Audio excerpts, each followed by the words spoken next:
When my son Marcus stood in my living room and demanded I start paying him $200 monthly rent or get out in 30 days, I realized the grateful boy I'd sacrificed everything to raise had become a stranger driven by greed. But what Marcus didn't know was that the broke old lady he was trying to evict had spent 40 years building one of the most successful catering empires in the state, and the business empire I'd secretly been planning would soon teach him exactly why you should never underestimate a mother's love or a woman's quiet determination. Before we continue, tell us in the comments where you're watching from, and if you've ever had family turn on you when you least expected it. Make sure you're subscribed, because this story of how one mother's strategic patience turned her son's cruelty into the biggest lesson of his life will leave you speechless. My name is Margaret Chen, and at 70 years old, I thought I knew everything there was to know about heartbreak. I'd buried my husband David 3 years ago after 42 years of marriage. I'd watched my small catering business that we'd built together from our kitchen table grow into something I was proud of, then sold it to spend David's final years focused on what truly mattered, time with the man I loved.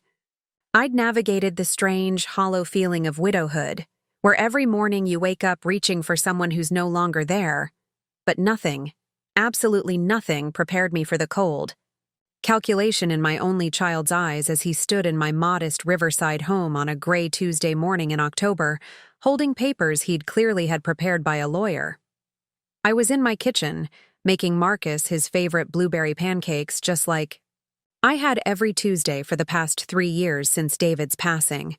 It had become our tradition. Marcus would stop by before work, we'd have breakfast together, and for an hour I could pretend I still had family who cared whether I lived or died. The kitchen smelled like butter and vanilla.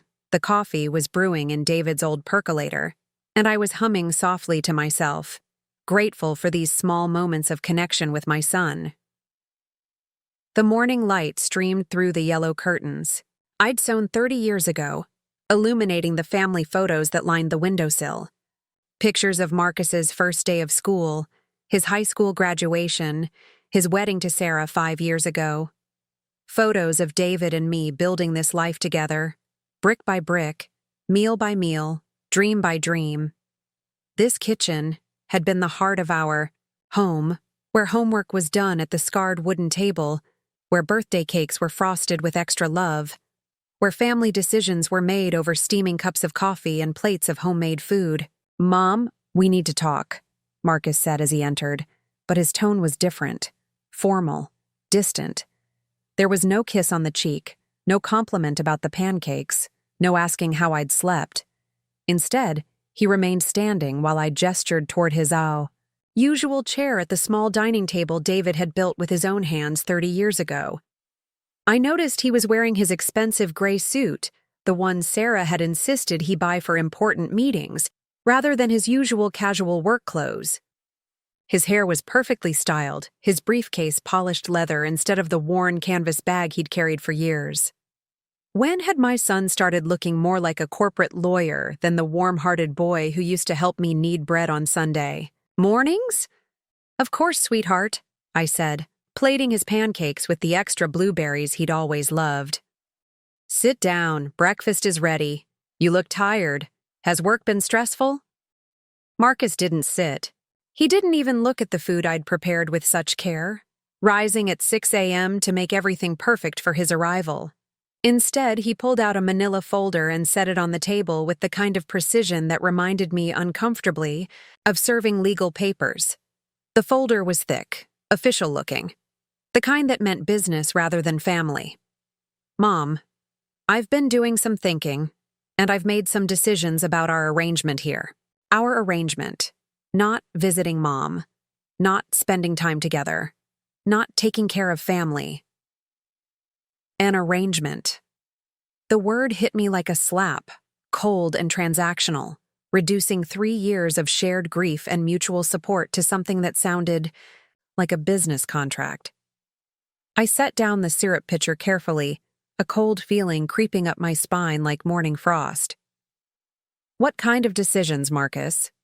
He opened the folder with the efficiency of someone who'd rehearsed this moment, pulling out what looked like a rental agreement typed on official letterhead. His movements were precise, controlled, as if he'd practiced this conversation in front of a mirror. I've been carrying a lot of financial burden since Dad died. This house, your expenses, the upkeep, it's more than I can handle as a gift anymore. I need you to start contributing $200 a month in rent, or I'll need you to find somewhere else to live.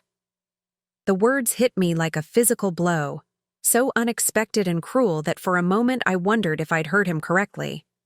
I gripped the back of David's chair, the chair where he'd sat for thousands of meals, where he'd helped Marcus with homework, where he'd held my hand during his final weeks at home, and stared at my son as if he'd started speaking a foreign language.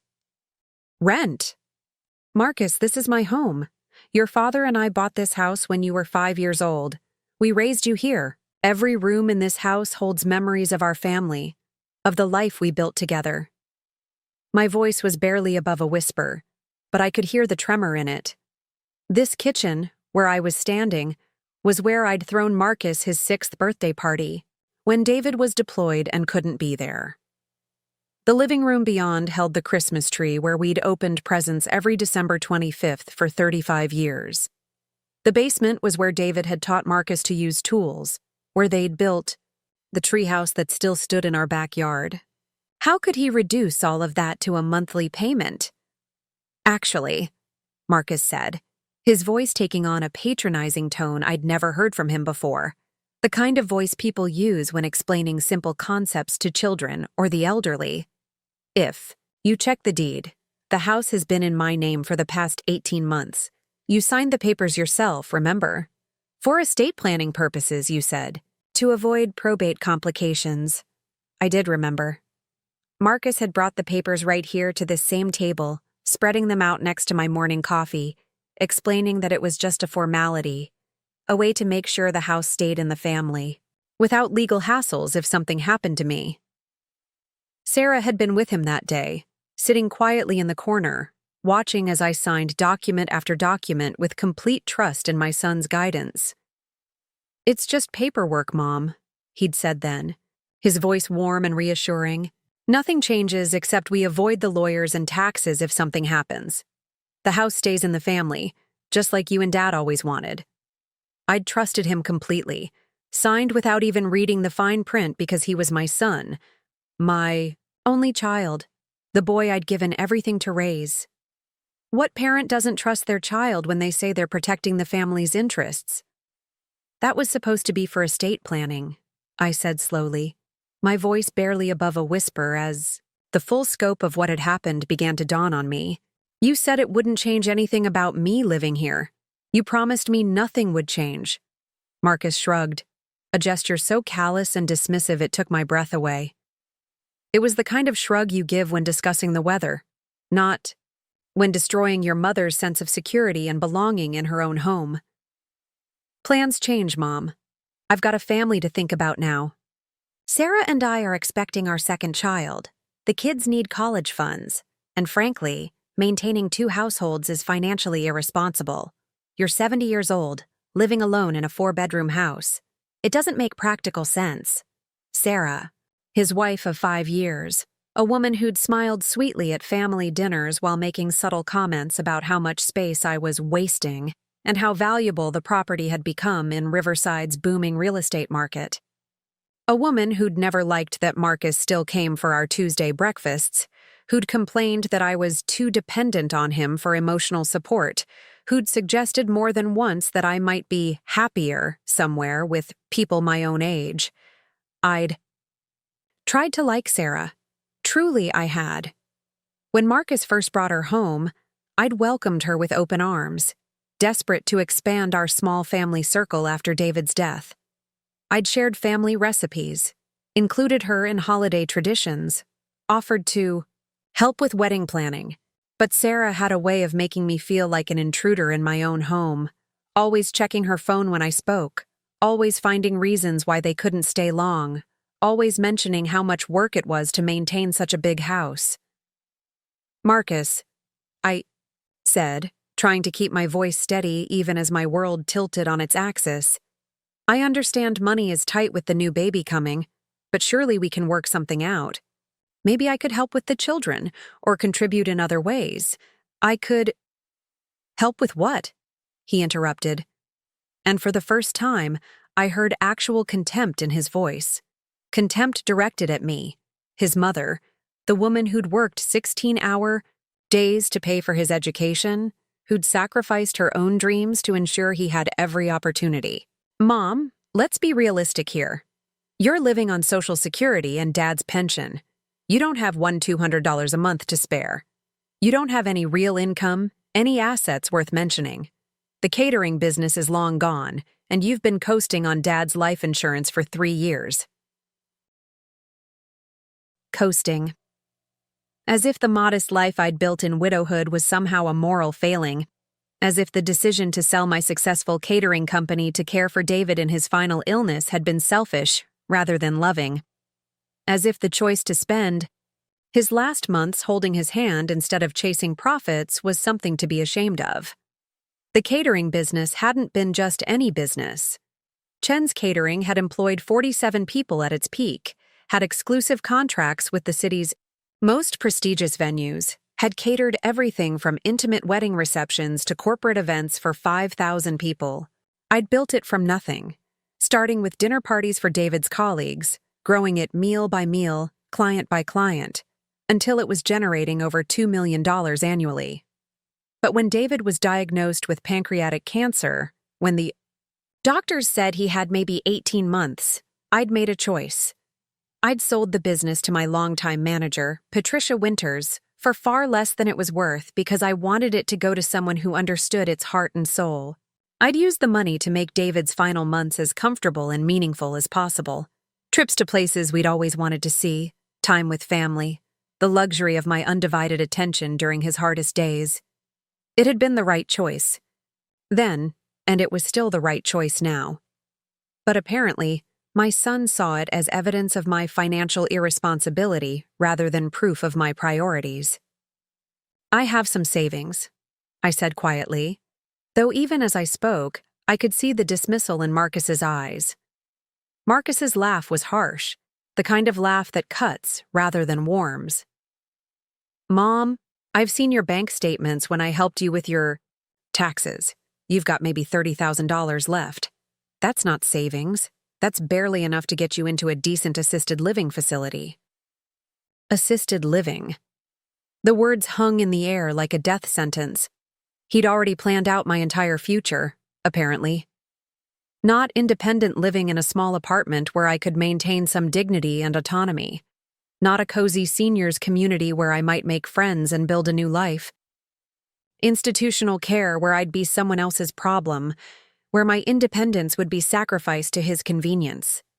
I looked at the rental agreement he'd placed on the table, the same table where we'd done his homework when he was 8 years old, where we'd celebrated his acceptance to college, where we'd planned his wedding, where we'd shared thousands of meals as a family. The monthly amount was written in bold print, $200, due on the 1st of each month, with a 30-day notice period for non-payment. There were additional clauses about maintenance responsibilities, guest policies, utility payments, as if I were a tenant rather than the woman who'd raised him in this house. You've already had this drawn up by a lawyer, I observed, running my finger along the official letterhead. This wasn't a sudden decision made in emotional distress. This was calculated, planned, probably discussed at length with Sarah over dinners I hadn't been invited to. I wanted to make sure everything was legal and proper, Marcus replied, though he had the grace to look slightly uncomfortable under my steady gaze. I'm not trying to hurt you, Mom. I'm just trying to be practical. If you can't afford the rent, there are options. There's a nice senior community about 20 minutes from here, Sunset Manor. I checked and they have availability. It would actually cost less than what I'm asking for rent here. Sunset Manor. I knew the place, a sprawling complex of identical units where elderly people went to wait for death, where activities were scheduled from morning to night to keep residents busy rather than fulfilled, where independence was gradually eroded in the name of safety and convenience. It was clean, well-managed, perfectly respectable. It was also the antithesis of everything David and I had worked to build. A home filled with love, memories, and purpose. And if I refuse? I asked, though I already knew the answer from the careful way he'd prepared his documents.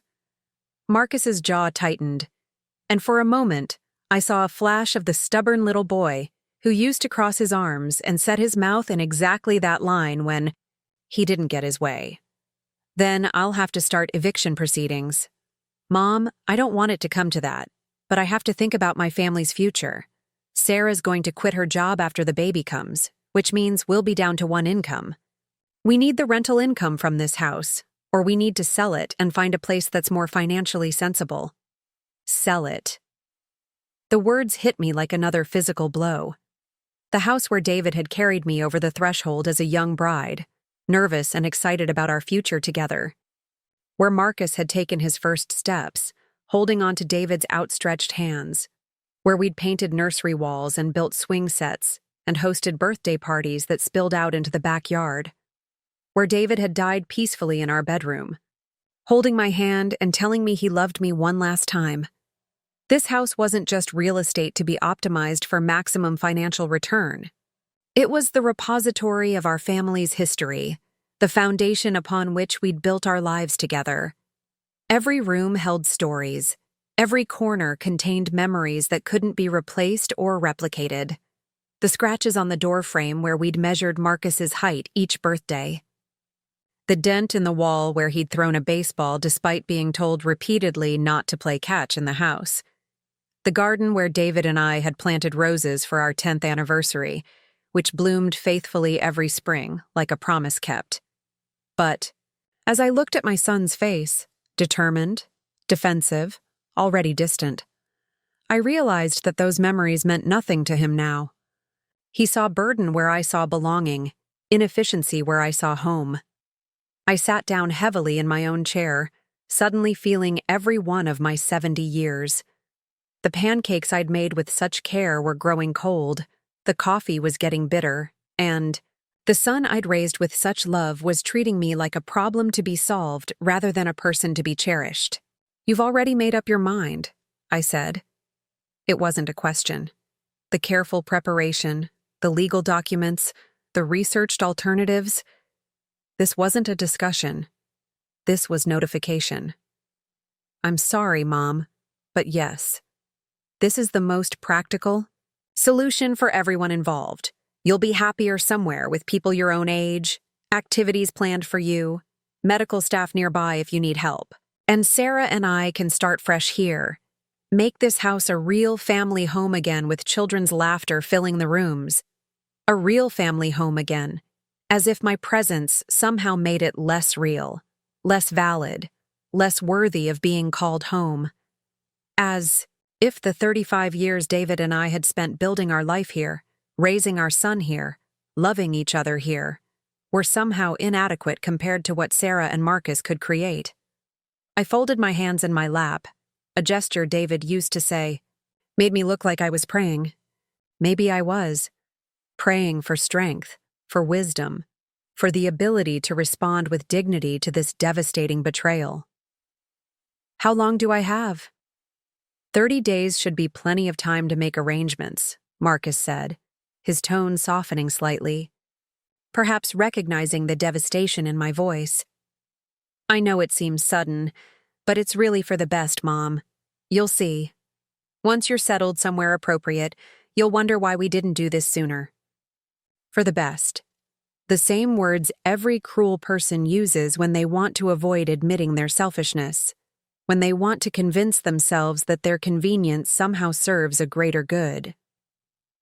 I looked at my son, the stranger wearing Marcus's face but speaking with Sarah's words, and made a decision that would change everything. But not the decision he expected. The old Margaret might have begged, might have cried and pleaded and promised to be less of a burden, might have accepted his version of reality and shuffled meekly off to Sunset Manor to spend her remaining years, feeling grateful for whatever scraps of attention her son might occasionally throw her way. But the woman sitting at this table wasn't just Marcus's mother. She was Margaret Chen, the same woman who'd built a catering empire from nothing, who'd negotiated million-dollar contracts, who'd managed staff and satisfied demanding clients, and solved logistical nightmares that would have broken weaker people. I'd just been dormant for 3 years, focused on grief and recovery, and the simple pleasure of Tuesday morning pancakes with my son. Marcus had just woken me up. "All right," I said quietly, my voice steady and calm. "I'll move out." Marcus blinked, clearly having prepared for tears, arguments, desperate bargaining. You will?" "Yes," I said, standing up with more dignity than I felt, smoothing my apron with hands that were steady despite the earthquake happening in my chest. "If that's what you want, Marcus, then that's what will happen.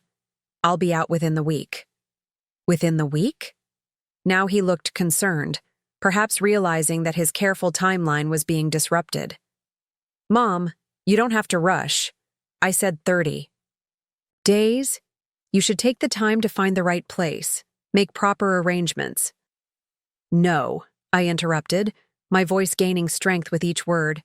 "If I'm not wanted here, then there's no point in prolonging the inevitable. I'll make arrangements. Today."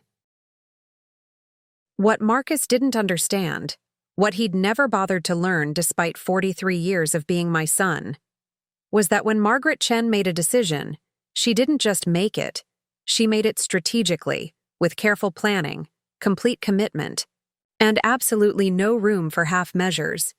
It was a trait that had served me well in business, in marriage, in every major challenge I'd faced throughout my life. And now, apparently, in dealing with ungrateful children who'd forgotten where they came from. As Marcus gathered his papers and prepared to leave, skipping the breakfast I'd prepared with such care, his movements suddenly seeming hurried and uncomfortable, I was already making mental lists, phone calls to make, arrangements to finalize, pieces to move into position for a game he didn't even know had begun. He thought he was evicting a helpless old woman who would beg and plead for mercy, who would accept whatever crumbs he chose to offer. What he was actually doing was waking up a sleeping dragon who'd spent 40 years learning exactly how to build something from nothing, and how to take it all away just as efficiently. "I'll call you when I'm settled," I told him as he reached the door, clutching his briefcase like a shield. "Mom," Marcus said, turning back with what might have been regret flickering in his eyes, or perhaps just discomfort at how easily I'd accepted his ultimatum. "I know this seems harsh, but you'll understand eventually. This really is what's best. For everyone." I smiled at him then, the same smile I'd used with difficult clients who thought they could intimidate me. The same smile that had closed million-dollar deals and opened doors that seemed permanently locked. It was a smile that promised nothing and threatened everything, though Marcus was too inexperienced to recognize the difference. "I'm sure you're right, sweetheart," I said, my voice warm and maternal and absolutely terrifying to anyone who knew how to listen. "This will definitely be what's best for everyone." He left then, probably relieved that the confrontation had gone more smoothly than expected, already planning how he'd tell Sarah about his successful eviction of his troublesome mother. As his car disappeared down Maple Street, the same street, where he'd learned to ride a bicycle, where he'd run to catch the school bus, where he'd brought dates to meet his parents, I stood in my kitchen and began to plan. Marcus thought he'd solved his financial problems by evicting his mother. What he'd actually done was give me the perfect motivation to show him exactly what he'd thrown away when he chose greed over gratitude, money over family, Sarah's ambitions over his mother's love, and by the time I was finished, he'd understand that the broke old lady he'd dismissed so casually had more power than he'd ever imagined, more resources than he'd ever suspected, and more determination than he'd inherited despite sharing my DNA. The game was about to begin, and my ungrateful son had no idea he was playing against a master. After Marcus left, I stood in my kitchen for exactly 5 minutes, allowing myself to feel the full weight of what had just happened. The betrayal, the calculation. The casual cruelty of a son who'd forgotten that everything he was, everything he'd achieved, had been built on the foundation of his parents' sacrifices. Then I poured myself a cup of David's coffee, still strong and black the way he'd liked. It sat down at our table and began to make a list, because that's what Margaret Chen did when the world tried to knock her down. She got organized, got strategic, and got even. But to understand what I was capable of, what Marcus had unleashed, when he handed me those eviction papers, you need to know who I really was before I became just mom in his eyes. You need to understand the woman David had fallen in love with, the entrepreneur who'd built an empire from nothing, the strategist who'd never lost a battle that truly mattered. My story began 45 years ago, when I was 25 years, old and fresh off the boat, literally. David and I had immigrated from Hong Kong with 2 suitcases, limited English, and unlimited determination. He'd been offered a position as a junior engineer at Portland Construction, a job that would barely cover rent on a 1-bedroom apartment in the city's cheapest neighborhood. I'd had a degree in business administration that American employers looked at with polite skepticism, as if education from anywhere outside their borders was somehow inferior. But what I'd also had was something that couldn't be learned in any classroom: my grandmother's recipes and an understanding of food that went bone deep. In Hong Kong, I'd grown up in my family's restaurant, learning not just how to cook, but how to read people through their appetites, how to make every meal feel like a celebration, how to turn simple ingredients into memories that lasted a lifetime. Our first apartment in Riverside was a cramped space above Mrs. Patterson's bakery on Oak Street. The rent was $340 a month, which seemed impossible on David's $850 monthly salary after taxes. We had exactly $500 left after immigration fees and travel costs. Most people would have seen those numbers and panicked. I saw opportunity. "We're going to start a catering business," I announced to David 3 days after we'd arrived, spreading my grandmother's recipe cards across our tiny kitchen table like a battle plan. David, bless his heart, looked at our empty bank account and our complete lack of professional kitchen equipment and said, "When do we start?" The first Chen's catering event was Mrs. Patterson's daughter's wedding reception. 60 people, $500 budget, to be held in the church basement. I spent our last $200 on ingredients and borrowed every pot, pan, and serving dish I could find. David took a day off work, unpaid because he hadn't accrued vacation time yet, to help me cook and serve. The menu was simple: my grandmother's honey walnut shrimp, beef and broccoli that would make grown men weep, fried rice that somehow tasted like it contained secrets, and egg rolls that were so perfectly crispy they sounded like autumn leaves when you bit into them. For dessert, I made traditional almond cookies alongside a chocolate cake that fused East and West in ways that shouldn't have worked, but absolutely did. When the last guest left that night, Mrs. Patterson handed me an envelope with $500 cash and 5 business cards from people who wanted to hire me for their own events. "Margaret," she said, "I've never seen people eat with such joy. You have a gift." That was the moment I knew we were going to make it in America. The business grew organically, the way the best businesses do, through word of mouth, exceptional quality, and an absolute refusal to compromise on standards. I learned to navigate American business customs while maintaining the authenticity that made our food special.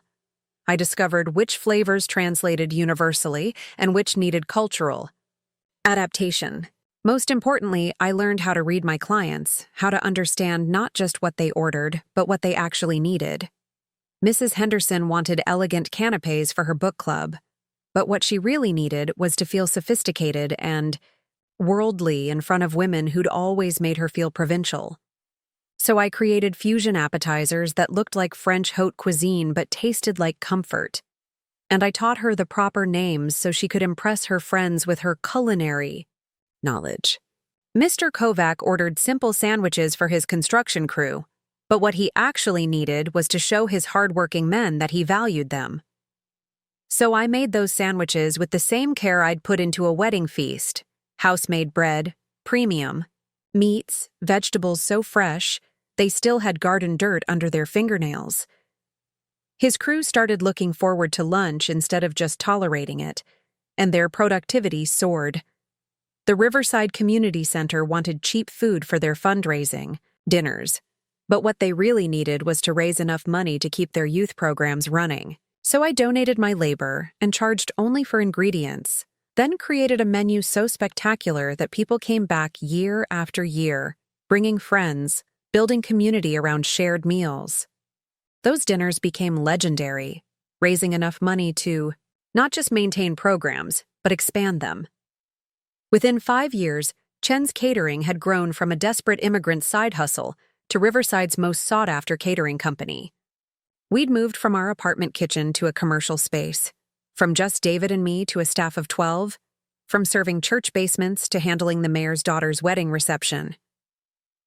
But the real milestone came when Pemberton Industries, the largest corporation in the Tri-City area, hired us for their annual shareholder meeting. 500 guests, including board members who flew in from New York and Los Angeles, media coverage, and a client who'd made it clear that failure wasn't an option. Mrs. Chen, Harold Pemberton himself had said during our planning meeting, "I'm going to be frank with you. We chose your company because your prices were competitive and your references were impeccable. But this event will be attended by some of the most influential people in the business world. If anything goes wrong, if the service is slow, if the food is subpar, if there's even a hint of the amateurish, it won't just be bad for us. It will be the end of your company's reputation in this market."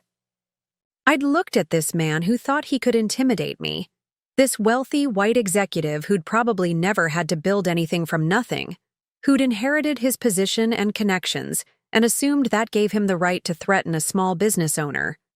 And I'd smiled. "Mr. Pemberton," I'd said, "by the end of this event, you'll understand why Chen's Catering doesn't just meet expectations. We exceed them in ways you didn't know were possible." The Pemberton Industries shareholder meeting became the stuff of local legend.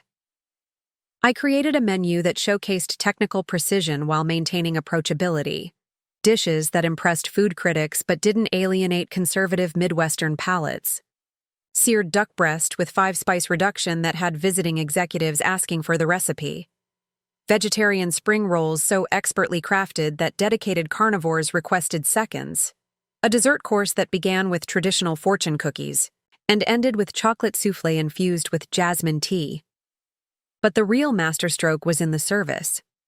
I'd noticed during our planning meetings that Pemberton Industries was struggling with internal divisions, the old guard resistant to modernization, younger executives frustrated by outdated practices, everyone so focused on corporate politics that they'd forgotten they were supposed to be on the same team.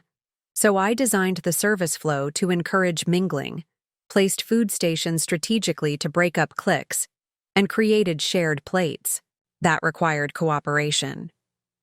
By the end of the evening, board members who'd been feuding for months were collaborating on business solutions, and Harold Pemberton was shaking my hand with genuine respect. "Mrs. Chen," he'd said, "I've attended corporate events around the world, and I've never seen anything like what you accomplished tonight. You didn't just feed us, you brought us together."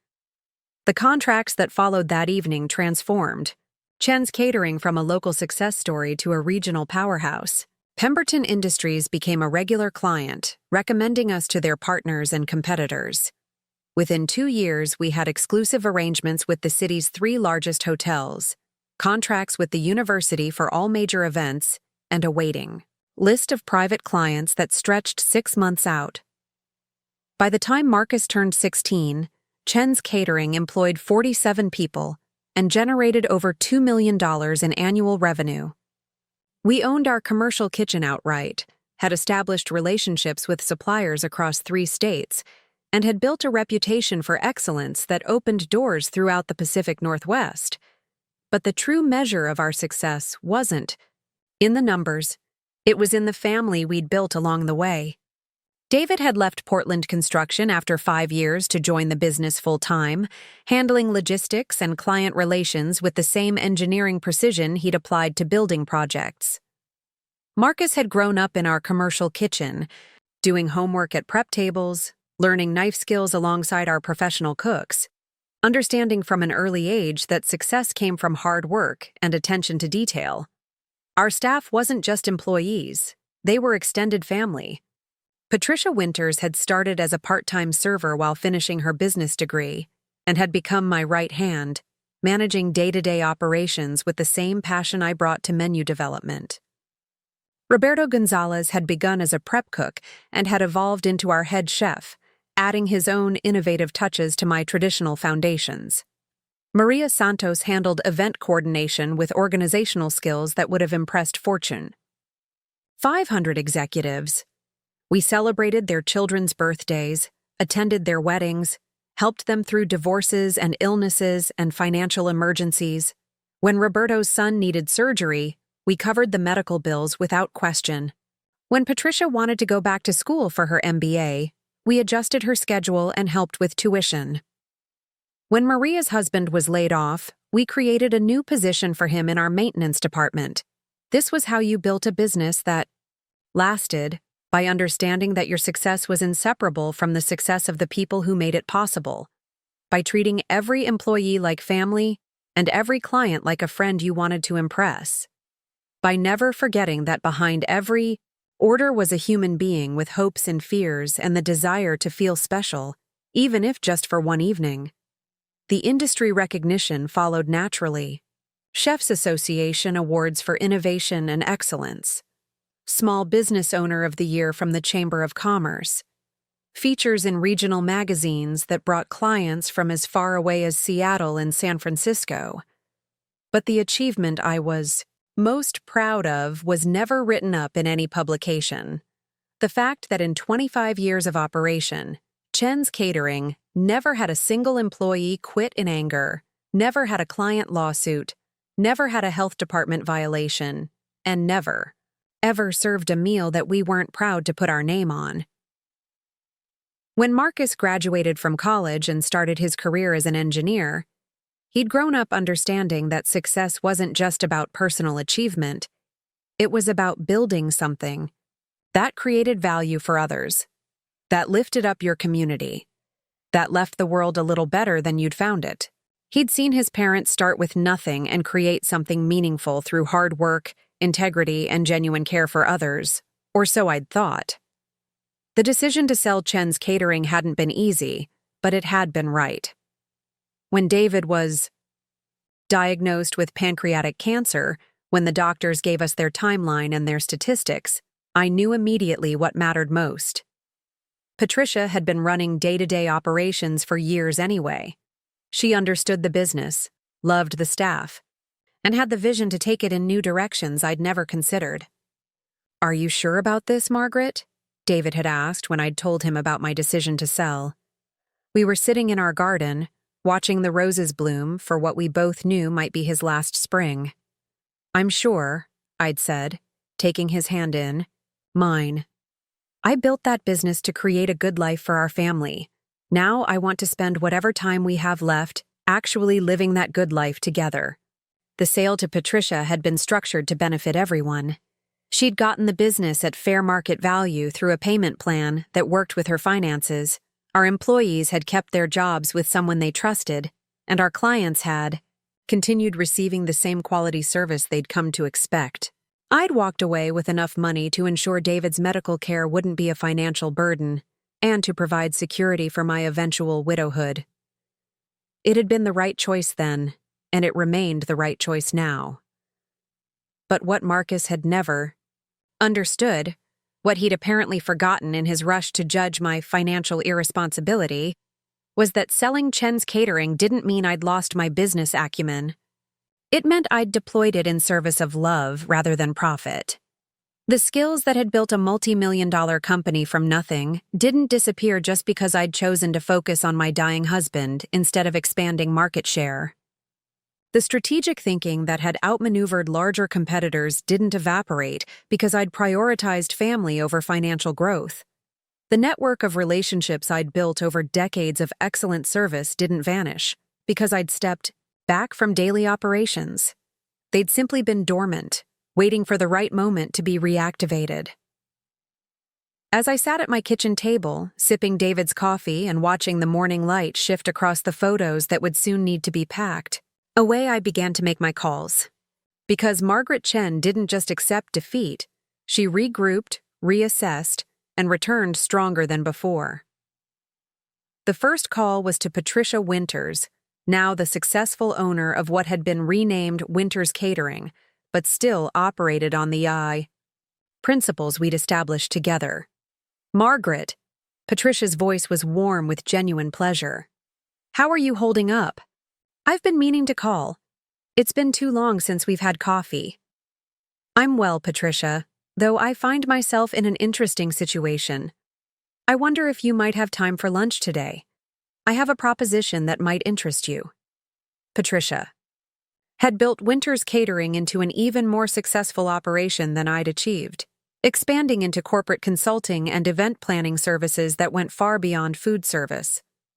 She understood better than anyone what I was capable of when properly motivated. The second call was to Roberto Gonzalez, who'd eventually left Winters Catering to open his own restaurant, Romano's, which had become Riverside's most acclaimed dining establishment. Roberto had never forgotten who'd given him his first chance, who'd taught him that cooking was about more than following recipes. "Doña Margaret," Roberto said, using the respectful title he'd called me since his first day in our kitchen. "Is everything okay? You sound different." "Everything is about to be very interesting, Roberto. Tell me, how would you feel about collaborating on a new venture? Something that would let us work together again?" The third call was to Maria Santos, who'd leveraged her event coordination experience into a successful wedding planning business. Maria understood logistics, understood people, and most importantly, understood loyalty. "Mrs. Chen, you sound excited about something," Maria observed after we'd exchanged pleasantries. "What are you planning?" "Something that will remind certain people why they should never underestimate family," I replied. "Are you free for dinner tomorrow? I have an opportunity that might appeal to your sense of justice." By noon, I'd made 17 phone calls to people who owed me favors, respected my judgment, or simply understood that when Margaret Chen asked for help, it was usually for something worth doing. Suppliers who'd built their businesses partly on the volume Chen's Catering had provided. Former employees who'd gone on to successful careers in hospitality and food service. Clients who'd become friends over years of excellent service. The responses were uniformly enthusiastic. Not because people were afraid to say no, but because they remembered what it felt like to be part of something excellent, something meaningful, something that created value for everyone involved. That evening, as I began the process of carefully packing the belongings I'd accumulated over 35 years in this house, I wasn't thinking about where I'd go or how I'd manage on a fixed income. I was thinking about the lesson Marcus was about to learn, that the broke old lady he'd dismissed so casually had more resources than money, more power than property, and more determination than he'd inherited despite sharing my DNA. Because here's what my ungrateful son had never bothered to learn about his mother. I didn't build Chen's Catering through luck or accident. I built it through strategic thinking, meticulous planning, and an absolute refusal to accept that anyone else's limitations needed to become my own. I'd started with nothing and created something extraordinary through intelligence, hard work, and the ability to inspire excellence in others. And if I could do it once, I could certainly do it again. Marcus thought he'd solved his financial problems by evicting his mother. What he'd actually done was provide me with the perfect motivation to show him exactly what he'd thrown away. By the time I was finished, he'd understand that respect isn't something you can demand. It's something you earn. And he'd learn that family isn't a burden to be optimized away. It's a treasure that, once lost, can never truly be recovered. The game was indeed about to begin, and this time, I wasn't playing for profit or recognition or market share. I was playing for justice. And Margaret Chen had never lost a game that truly mattered. To understand the full depth of Marcus's betrayal, You need to see what our family was like before Sarah's influence transformed my generous, grateful son into a calculating stranger who could look his mother in the eye and demand rent for the home where she'd raised him. You need to understand the foundation of love, sacrifice, and shared values that had been built over decades, and how completely it had been demolished in just 5 short years. The Marcus Thorin raised wasn't born cruel, greed wasn't in his DNA, and selfishness wasn't part of his character. The boy who grew up in this house had been kind, thoughtful, and deeply grateful for the opportunities his parents provided. He'd understood that success was something you shared, not something you hoarded. He'd known that family meant putting each other first, especially when times were tough. But let me take you back to who we really were.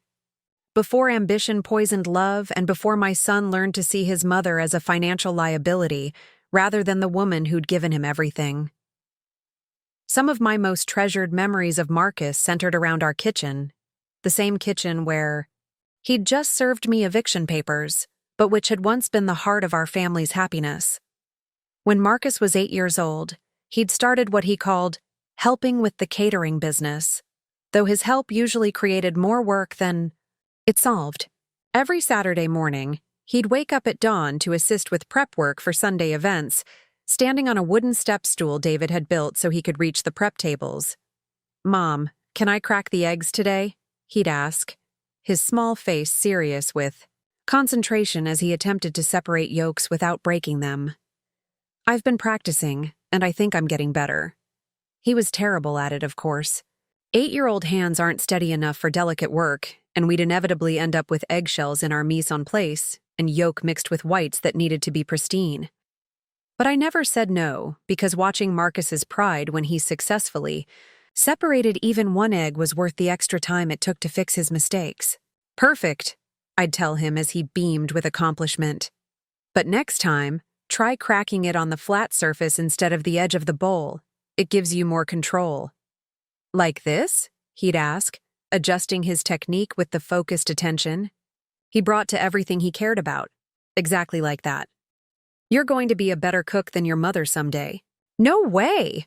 Marcus would protest, looking at me with the uncomplicated adoration that only young children can manage. "Nobody's a better cook than you, Mom. You're magic in the kitchen." Magic. That's how he'd seen me then, as someone who could transform simple ingredients into celebrations, who could make any occasion special through the alchemy of food and love. He'd believed his mother was capable of anything, and more importantly, he'd wanted to be part of that magic. Those Saturday morning prep sessions weren't just about food, they were about building the values that would guide his life. While we worked, I'd tell him stories about my own childhood, about learning to cook from my grandmother in Hong Kong, about the importance of treating every ingredient with respect and every meal as an opportunity to show love. In Chinese culture, I'd explain as we measured spices for our signature 5-spice blend, food is how we express care for each other. When someone cooks for you, they're not just feeding your body, they're nourishing your soul. That's why we never serve anything we wouldn't want to eat ourselves. Marcus absorbed these lessons with the seriousness of a much older child. "So, when you cook for other people, you're showing them they matter?" "Exactly. And when they trust us with their important moments, their weddings, their celebrations, their family gatherings, we have a responsibility to make those moments as perfect as possible. Because their happiness depends on us doing our best work? Because their happiness matters as much as our own," I'd correct gently. "Success isn't just about doing well for yourself, sweetheart. It's about lifting others up, making their lives better, contributing something positive to the world." These weren't just pretty words to Marcus. They became the foundation of how he approached everything.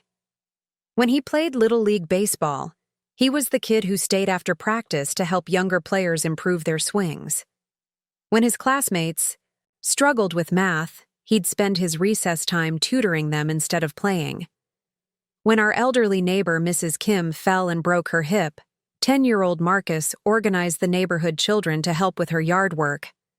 "Mom," he'd announced after spending his Saturday raking Mrs. Kim's leaves, She tried to pay me, but I told her neighbors help neighbors. That's what families do, right? And neighbors are like family too. Where did you learn that? I'd asked, though I already knew the answer. From watching you and Dad, he'd said simply. You help people even when they can't pay you back. Like when you catered Mrs. Patterson's daughter's wedding for free because they couldn't afford it. Like when Dad fixed Mr. Rodriguez's porch without charging him. That's what good people do. That was my son at 10 years old, already understanding that true wealth came from what you gave to others, not what you accumulated for yourself, already living the values David and I had tried to model every day of his life. The teenage years brought their own challenges, as they do for every family, but Marcus never lost his fundamental decency. When he got his first job at 16, working weekends at Romano's restaurant, washing dishes and learning the food service industry from the ground up, he didn't see it as beneath him or temporary. He saw it as education. Roberto says, if I want to understand the restaurant business, I need to start at the bottom and learn every position, Marcus explained when he came home exhausted after his first double shift. He says you can't lead people if you don't understand what their jobs actually require. Roberto's right. David had agreed.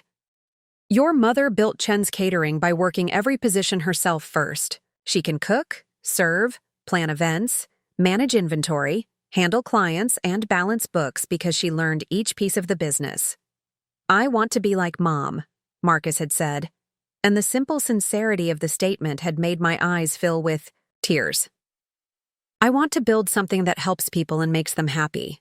Throughout high school, Marcus worked at Romano's every weekend and school holiday, gradually moving from dishwasher to prep cook to line cook.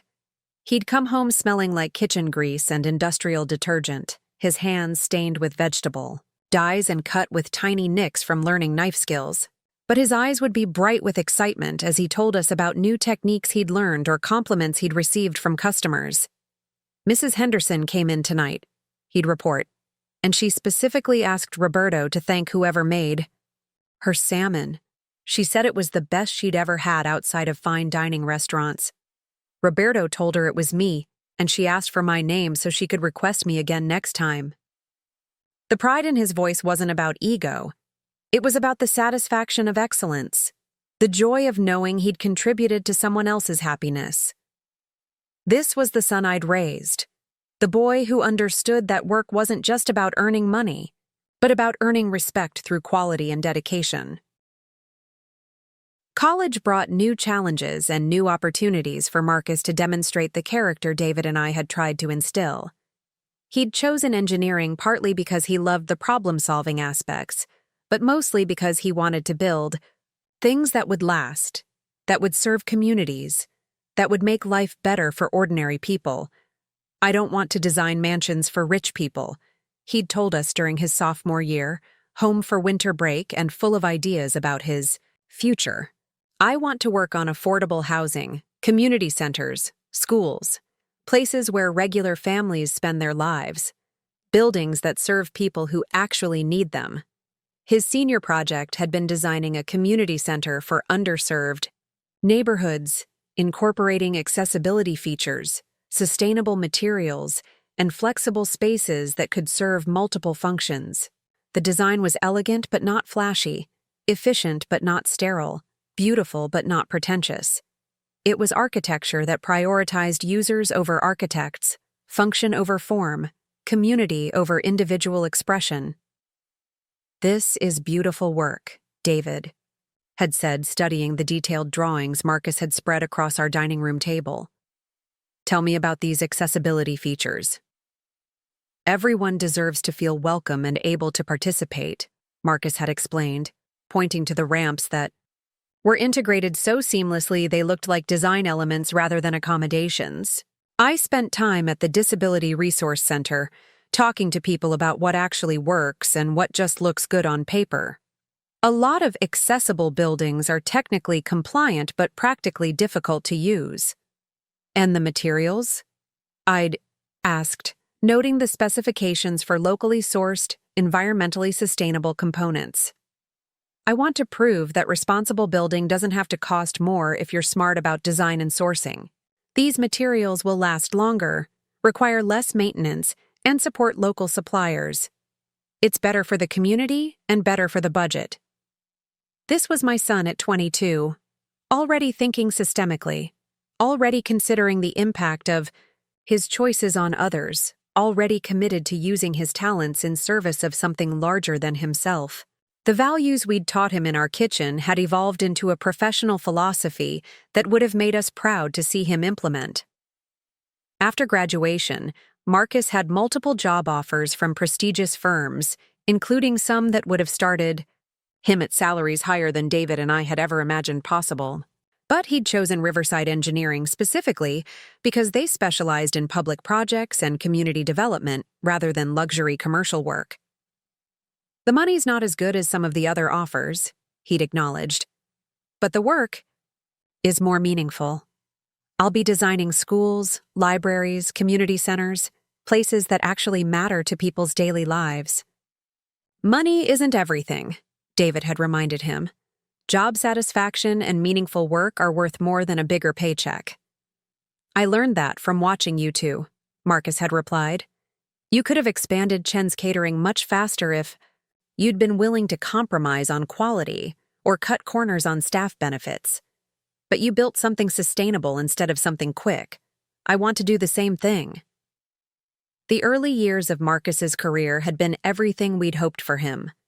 He'd thrown himself into his work with enthusiasm and integrity, quickly earning respect from colleagues and clients alike.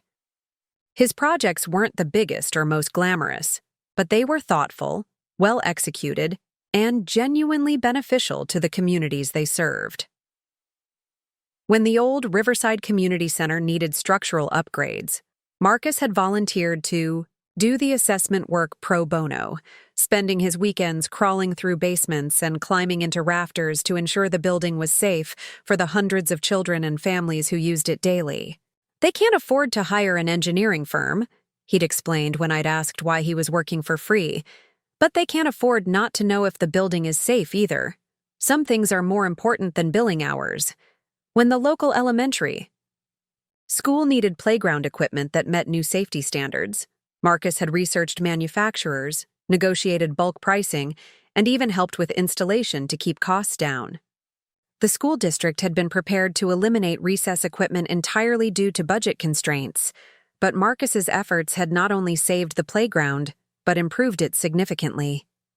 Kids need safe places to play, he'd said simply. If I can help make that happen, then that's what I should do. This was who Marcus had been for the first 35 years of his life. Generous, thoughtful, committed to using his advantages to benefit others.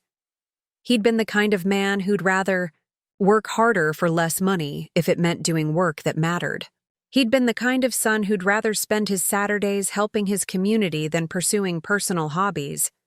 And he'd been the kind of family member who understood that our success was shared success, that our resources were collective resources, that taking care of each other was not just an obligation, but a privilege.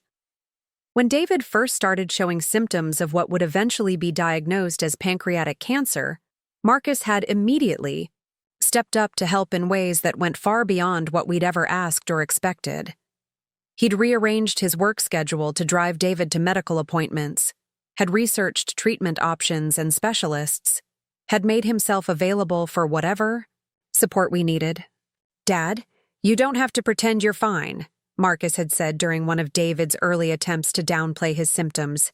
We're family. We face difficult things together.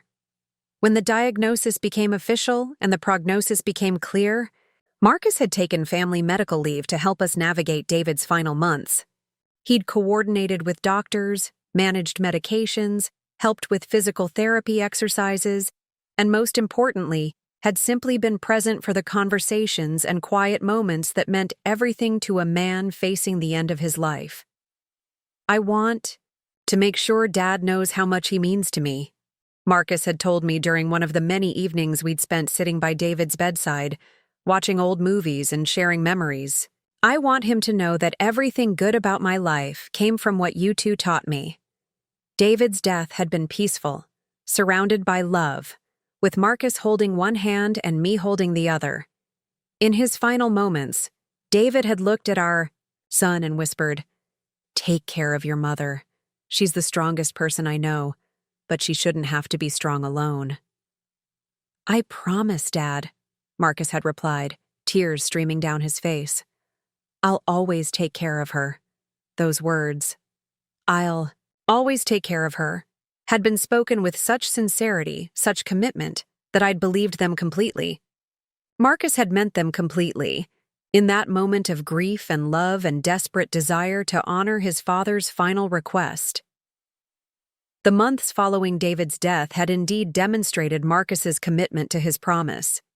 He'd helped me sort through David's belongings, had handled the complex paperwork of widowhood, had made sure I wasn't navigating grief and logistics alone. He'd established our Tuesday morning breakfast tradition, had checked on me regularly, had included me in his plans and decisions. When I'd made the difficult choice to sell Chen's catering, Marcus had supported the decision wholeheartedly. "Dad, would be proud of you for choosing family over business," he'd said. "You're doing exactly what he would have wanted." When I'd struggled with the empty house and the silence of widowhood, Marcus had helped me establish new routines, had encouraged me to maintain connections with friends and former colleagues, had made sure I felt valued and needed even in retirement. "You raised me to understand that family comes first," he'd reminded me during one of our conversations about my adjustment to widowhood. "Now it's my turn to put family first. You took care of me for 30 years. I'm going to take care of you for the next 30. For the first year and a half after David's death, Marcus had been the son we'd raised. Attentive, grateful, committed to family values over personal convenience. He'd visit twice a week, had called every few days, had included me in holiday plans and social events. I'd felt secure in the knowledge that while I'd lost my husband, I still had my son's love and support. The change had been gradual at first, so subtle that I'd attributed it to natural adjustments as Marcus moved forward with his life. When he'd started dating Sarah, I'd been happy for him. He deserved love and companionship, and I'd encouraged him to invest in building a future with someone who made him happy. "She's lovely," I'd told him after meeting Sarah for the first time. "She seems very focused." "She is focused," Marcus had agreed, though something in his tone had suggested he was still figuring out whether that was entirely positive. "She knows what she wants out of life." What Sarah had wanted, I'd learned gradually, was a very different life than the one Marcus had been building. She'd grown up in a family where success was measured primarily by financial accumulation and social status. Her parents were wealthy but cold, accomplished but disconnected, impressive on paper but lacking the warmth and genuine connection that had characterized. Sarah had looked at Marcus's commitment to community work and pro bono projects as charming but impractical. She'd seen his close relationship with his widowed mother as sweet but limiting. She'd viewed his satisfaction with meaningful work over maximum income as admirable but naive. And slowly, systematically, she'd begun reshaping his priorities to align with her own. The transformation hadn't happened overnight. It had been a careful process of suggestion, comparison, and gradual isolation. Sarah had never directly criticized Marcus's values or our family's way of life.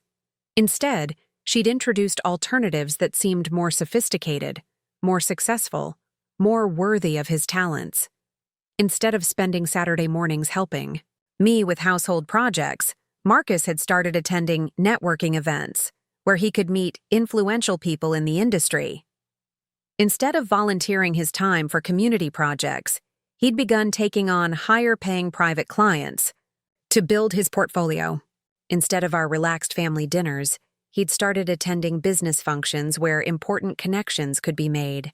Each change had been presented as an addition rather than a replacement, an expansion rather than an abandonment. But, gradually, the additions had crowded out the foundations, and the expansion had actually been a contraction of everything that had made Marcus the man we'd been proud to raise. The saddest part wasn't that Marcus had changed. People grow, and evolve, and I'd never expected him to remain exactly the same person forever. The saddest part was that in gaining Sarah's version of success, he'd lost sight of his own sense of purpose and satisfaction. The work that had once energized him had become just a job. The relationships that had once sustained him had become networking opportunities. The family that had once been his foundation had become a burden to be managed. By the time Sarah had moved in with Marcus, then married him, then begun pressuring him to optimize his financial situation, the transformation was complete. The grateful son who'd promised to always take care of his mother had become a calculating stranger who could serve eviction papers over breakfast without apparent conscience. But as I sat in my kitchen that Tuesday morning, surrounded by the remnants of a life that was about to be packed away, I reminded myself that people don't really change at their core. They just get buried under layers of other people's expectations and ambitions. The Marcus I'd raised was still in there somewhere, underneath Sarah's influence and society's pressure and his own confusion about what constituted a life worth living. Maybe what I was about to do would help him remember who he'd been before. He'd forgotten who he was supposed to become. Maybe the shock of losing what he'd taken for granted would remind him of why gratitude mattered, why family was precious, why success without soul was just another form of failure. Or maybe it wouldn't. Maybe the son I'd raised was truly gone, replaced permanently by this stranger who saw his mother as a financial liability rather than the woman who'd given him everything. Either way, Marcus was about to learn that the foundation he'd abandoned had been stronger than he'd realized, and that the woman he'd dismissed as weak and dependent had more resources, more resolve, and more strategic thinking than he'd ever imagined.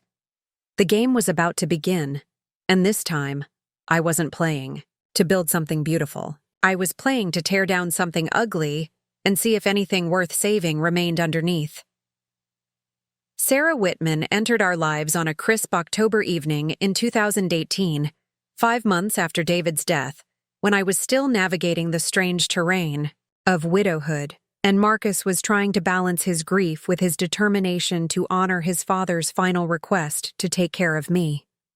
She arrived at our front door carrying a bottle of wine that probably cost more than our weekly grocery budget and wearing a smile that was perfectly calibrated to charm without seeming calculated. "You must be Margaret," she said, extending a manicured hand that had clearly never washed dishes or kneaded bread. "Marcus has told me so much about you. I've been looking forward to meeting the woman who raised such an exceptional man." The words were exactly right, respectful, complimentary, acknowledging both my role in Marcus's life and his value as a person. But something in her delivery felt rehearsed, as if she'd practiced this introduction in front of a mirror until it sounded natural. Still, I was lonely in those early months of widowhood, grateful for any expansion of our small family circle and determined to welcome anyone who made my son happy. "Please come in," I said, accepting the wine and noting its impressive label. "Marcus didn't tell me you had such excellent taste." "Oh, this old thing." Sarah laughed, the sound bright and practiced. "My father always says life's too short for cheap wine. I thought we should celebrate properly. It's not every day I get to meet my boyfriend's mother." Boyfriend, not partner, not significant other, but the old-fashioned term that suggested serious intentions while maintaining appropriate boundaries. Another perfectly calculated choice. Marcus appeared from the kitchen, where he'd been helping me prepare dinner. A simple meal of roast chicken, mashed potatoes, and green beans that represented comfort food rather than sophistication. He looked nervous, eager for our approval of each other, completely unaware that Sarah was already conducting a careful assessment of everything she saw. "Mom, you remember I told you about Sarah? She's the marketing director at Pinnacle Pharmaceuticals." Marketing director. At 28, Sarah held a position that commanded respect and presumably significant income. She was clearly intelligent, accomplished, ambitious, all qualities I normally admired. But as she surveyed our modest dining room with its family, photos, and handmade decorations, I caught a flash of something that might have been disappointment or calculation, quickly masked by polite interest. "What a lovely home," she said, and again the words were perfect while the delivery felt slightly off. "So warm and lived in. You can really feel the history here." History.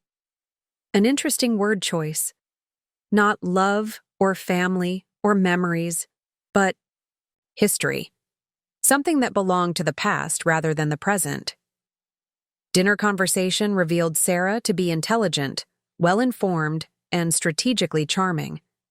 She asked thoughtful questions about my catering business, expressed appropriate sympathy about David's death, and showed genuine interest in Marcus's work. But I found myself studying her responses, noting how carefully she modulated her reactions to present herself in the most favorable light possible. When I mentioned the community center project Marcus had completed pro bono, Sarah's smile tightened, almost imperceptibly before she said, "How wonderful that you can afford to donate your expertise like that. It must be nice to have the financial security to choose projects based on passion rather than necessity." The comment was ostensibly positive, but it contained a subtle dig, the suggestion that pro bono work was a luxury rather than a responsibility, something only people with excess resources could afford to indulge in. When Marcus talked about his plans to expand his community development work, Sarah nodded enthusiastically while asking pointed questions about growth potential, profit margins, and scalability. "Have you considered how to systematize your approach so you could handle larger projects? There's probably significant money in developing a consulting model around community development." Again, the response seemed supportive while fundamentally missing the point. Marcus wasn't interested in systematizing community service. He was interested in serving communities. The work wasn't supposed to be scalable. It was supposed to be personal, responsive to specific needs rather than optimized for maximum efficiency. But Marcus, eager to impress and perhaps influenced by Sarah's business acumen, began explaining how his methods could indeed be applied more broadly. I watched him unconsciously adopt her language, talking about scaling impact and sustainable models instead of simply helping people who needed help. After dinner, as we moved to the living room for coffee and dessert, Sarah's attention was drawn to our family photo collection. She studied each picture with what appeared to be genuine interest, asking about family history, commenting on how Marcus had grown and changed over the years. "You were such a serious little boy," she observed, looking at a photo of 8-year-old Marcus in his Little League uniform. "Even then, you looked like you were thinking deep thoughts." "He was always thoughtful," I agreed. Even as a small child, Marcus cared deeply about fairness, about making sure everyone was included and treated. "Well, that's so sweet," Sarah said, but I noticed she'd moved on to a more recent photo. Marcus at his college graduation, looking confident and accomplished in his cap and gown. "This is more how I picture you. Successful, professional, ready to take on the world." The comment seemed innocent enough, but it subtly divided Marcus's life into sweet childhood and serious adulthood, suggesting that caring about fairness and inclusion were childish qualities to be outgrown rather than adult virtues to be preserved. As the evening progressed, I found myself both impressed and unsettled by Sarah. She was undeniably intelligent, articulate, and professionally successful. She clearly cared about Marcus, or at least about securing a relationship with him. She was polite to me, respectful of our home, and appropriately appreciative of the meal I'd prepared. But there was something calculated about her charm, something strategic about her questions, something evaluative about the way she observed our family dynamics. She wasn't just getting to know us, she was assessing us, determining how we fit into whatever vision she had for her future with Marcus. When they prepared to leave, Sarah helped clear dishes and complimented the meal with specific details that showed she'd been paying attention. The chicken was perfectly seasoned, and that stuffing recipe is definitely something I'd love to learn. Marcus is so lucky to have grown up with home cooking like this. I'd be happy to teach you, I offered, hoping to build a connection with this woman who was clearly important to my son. That's so generous, Sarah replied. Though with my schedule, I'm afraid I'm more of a takeout person these days. Maybe once things settle down at work. It was a polite deflection, declining my offer while making it seem like a scheduling issue rather than a lack of interest. But the subtext was clear.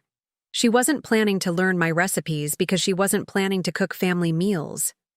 That wasn't part of her vision for her life with Marcus.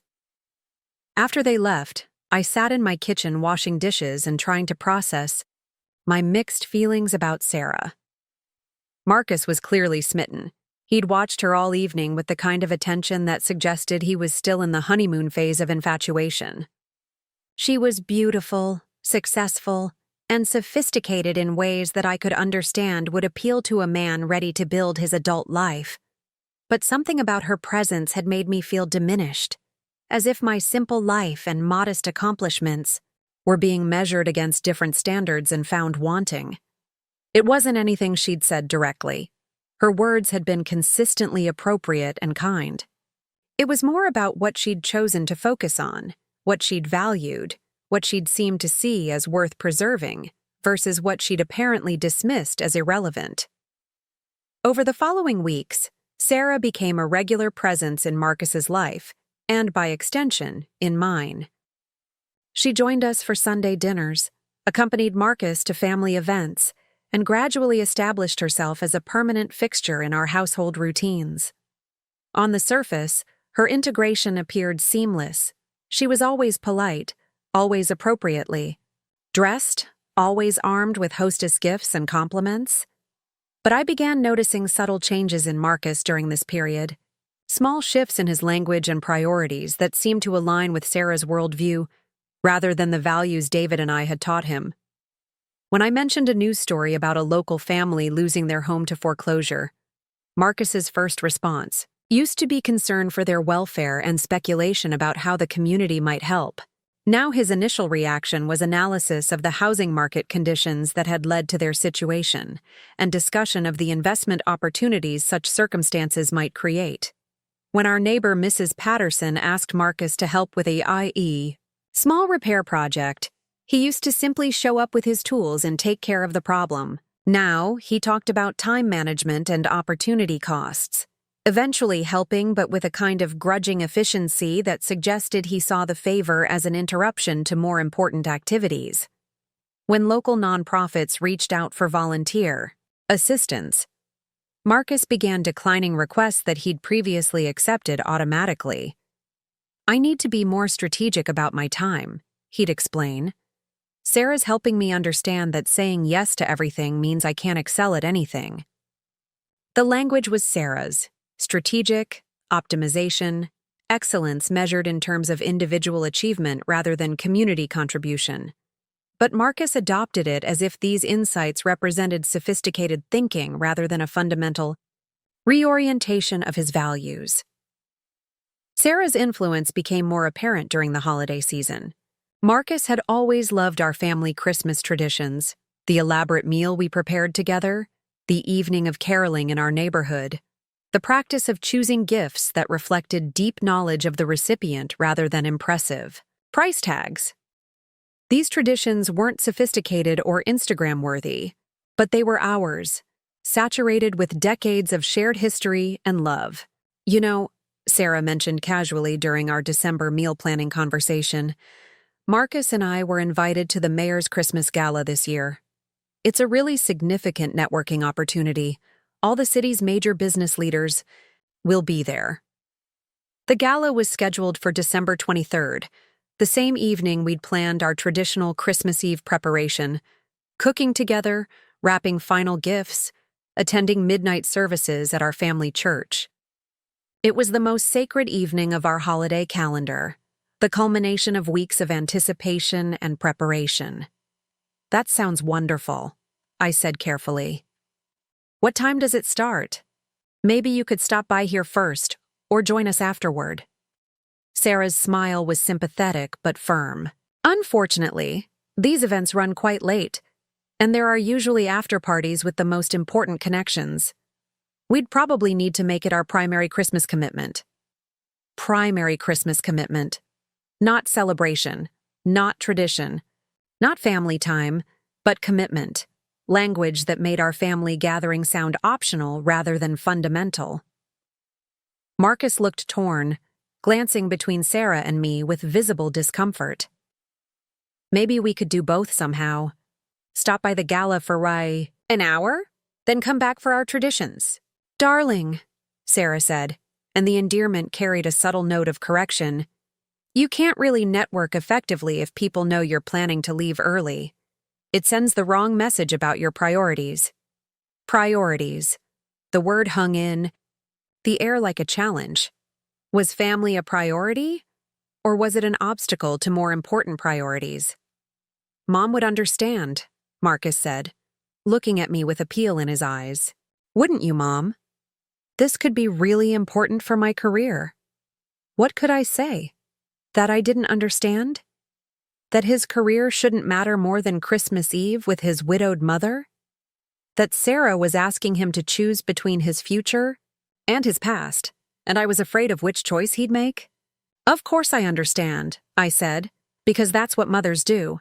We make it easy for our children to break our hearts if that's what they think they need to do. Career opportunities are important, but even as I said the words, I felt something crack inside me.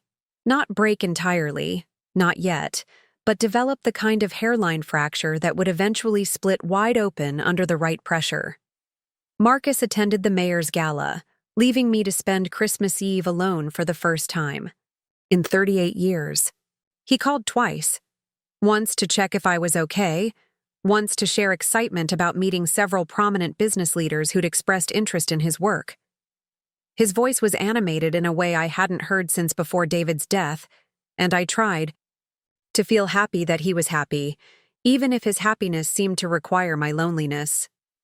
Sarah's transformation of Marcus accelerated after the holidays. She began involving him in her social circle, young professionals who measured success by income and possessions, who talked about careers as if they were competitive sports, who seemed to view personal relationships as strategic alliances rather than sources of meaning and support. You should meet Sarah's friends, Marcus told me after one of their gatherings. They're all so accomplished, so focused on building something significant with their lives. It's inspiring to be around people who think big. Thinking big, apparently, meant thinking beyond family obligations and community commitments. It meant prioritizing individual advancement over collective welfare. It meant measuring worth by accumulation rather than contribution. The changes in Marcus weren't dramatic enough to constitute obvious betrayal. They were more like gradual erosion, the way water slowly wears away stone, until what once seemed solid becomes fragile. Each individual change seemed reasonable, even positive. Who could argue with networking, professional development, strategic thinking, ambitious goal setting? But, collectively, these changes were transforming my son from someone who found purpose in helping others into someone who found purpose in helping himself. From someone who saw success as something to be shared into someone who saw it as something to be accumulated. From someone who valued relationships for their own sake into someone who valued them for their utility. By the spring of 2019, Marcus had started talking about upgrading various aspects of his life: his apartment, his car, his wardrobe, his professional associations. The language of upgrade suggested that his previous choices had been inferior rather than simply different, that growth required abandonment rather than expansion. Sarah's been helping me think about my professional image, he explained when he showed up to Sunday dinner wearing an expensive suit instead of his usual casual clothes. She says if I want to be taken seriously by high-level clients, I need to look the part. You look very handsome, I said, because he did.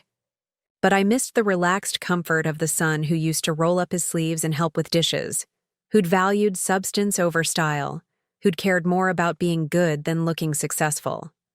Thanks, Mom. Sarah found this great menswear consultant, Who really understands executive presence? It's amazing how much difference the right clothes make in how people perceive your capabilities. Executive presence, professional image, strategic networking. Sarah's vocabulary was becoming Marcus's vocabulary, and with it, her values were becoming his values. The son who'd once proudly worn jeans and work boots to community meetings because he'd valued authenticity over appearances was now worried about being taken seriously by people who judged capabilities by clothing rather than character. The most painful part wasn't that Marcus was changing. It was that he seemed to believe these changes represented growth rather than loss. He talked about his old mindset, as if caring about community service and family relationships had been naive rather than admirable. He described his previous choices as limiting rather than meaningful. I used to think small, he told me during one of our increasingly strained Sunday dinners. I was focused on helping individual families or single communities instead of thinking about broader impact. Sarah's helping me understand how to scale my influence. Scale his influence. As if influence were a commodity to be maximized rather than a responsibility to be exercised thoughtfully. As if helping individual families were somehow insufficient compared to whatever broader impact Sarah had convinced him to pursue. What kind of broader impact? I asked, genuinely curious about this new direction Sarah was encouraging. Well, instead of doing pro bono work for individual nonprofits, I could develop consulting services for multiple organizations. Instead of volunteering time, I could create sustainable revenue streams that would allow me to hire staff and serve more clients simultaneously. It sounded reasonable, even admirable, in the abstract. But I recognized the fundamental shift in motivation. The old Marcus had helped individual families because he'd cared about those specific families. The new Marcus wanted to help more families because it would prove his capabilities and expand his influence.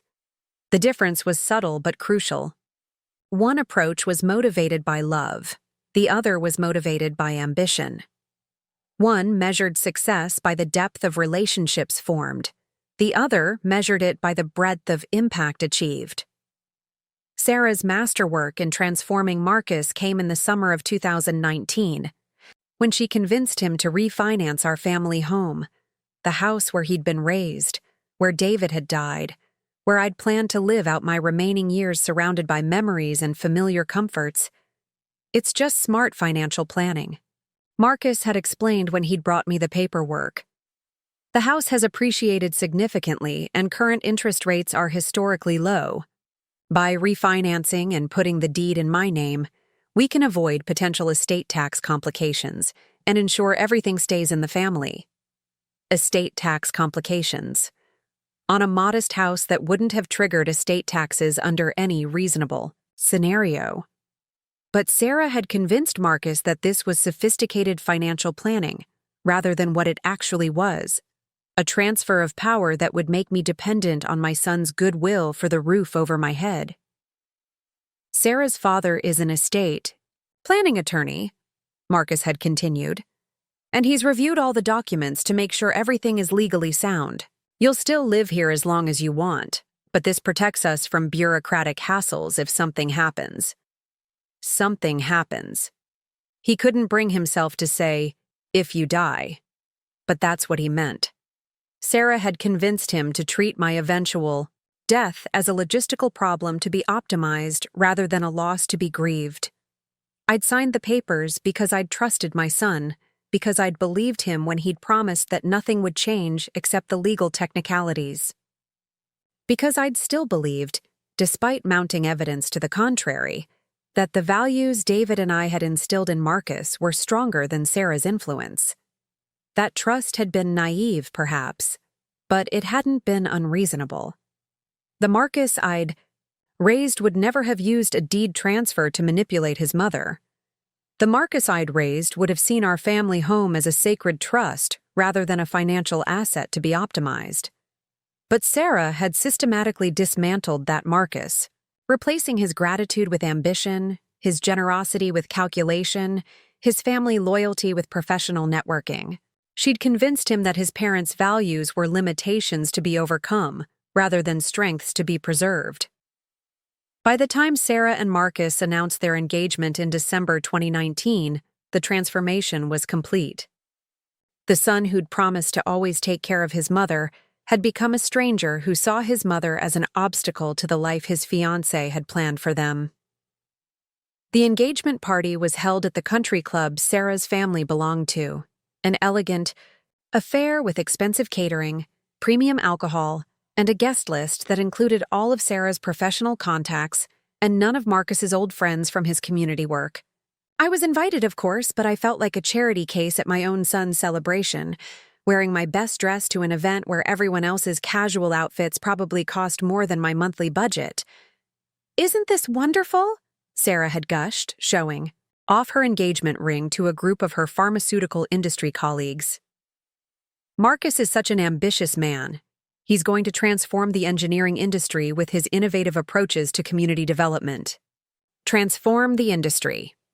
Innovative approaches.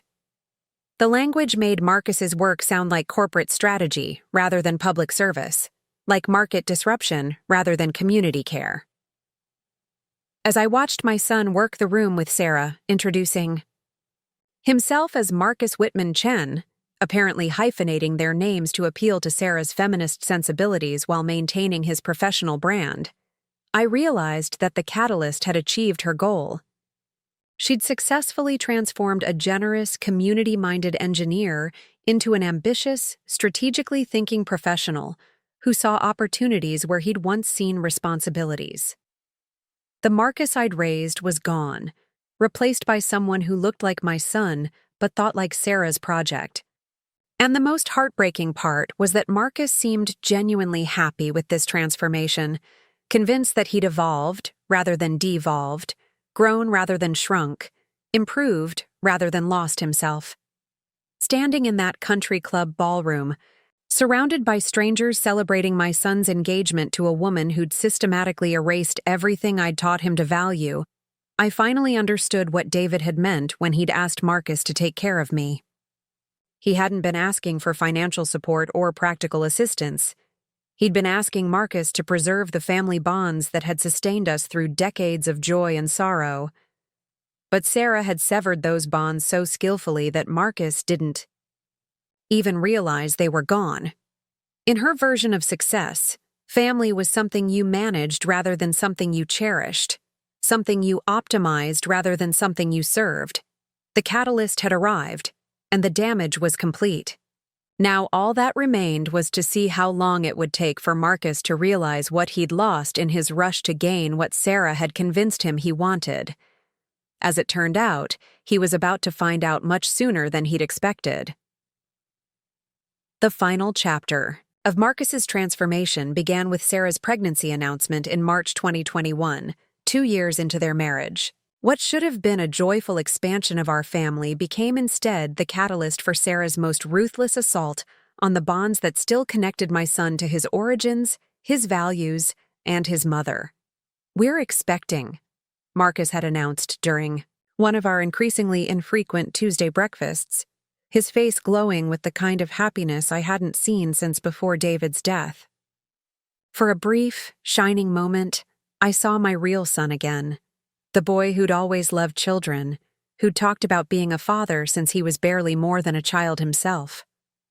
"Oh, sweetheart," I said, tears springing to my eyes as I reached across the table to squeeze his hand.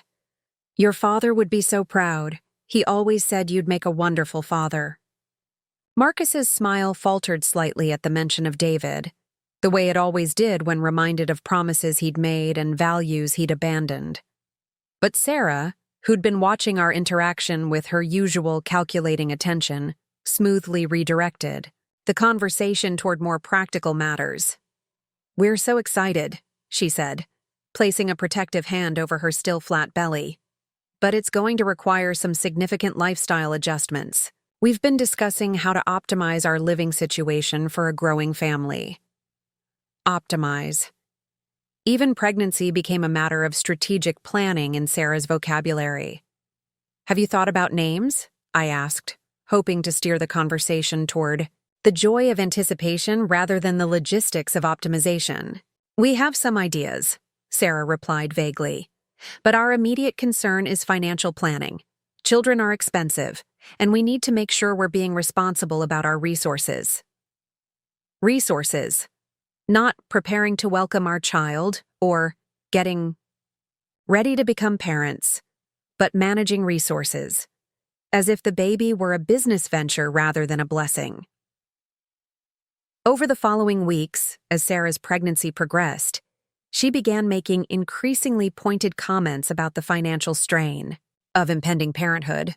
During family dinners, she'd mention the cost of childcare, the expense of college savings, the need to maximize household income through efficient asset management.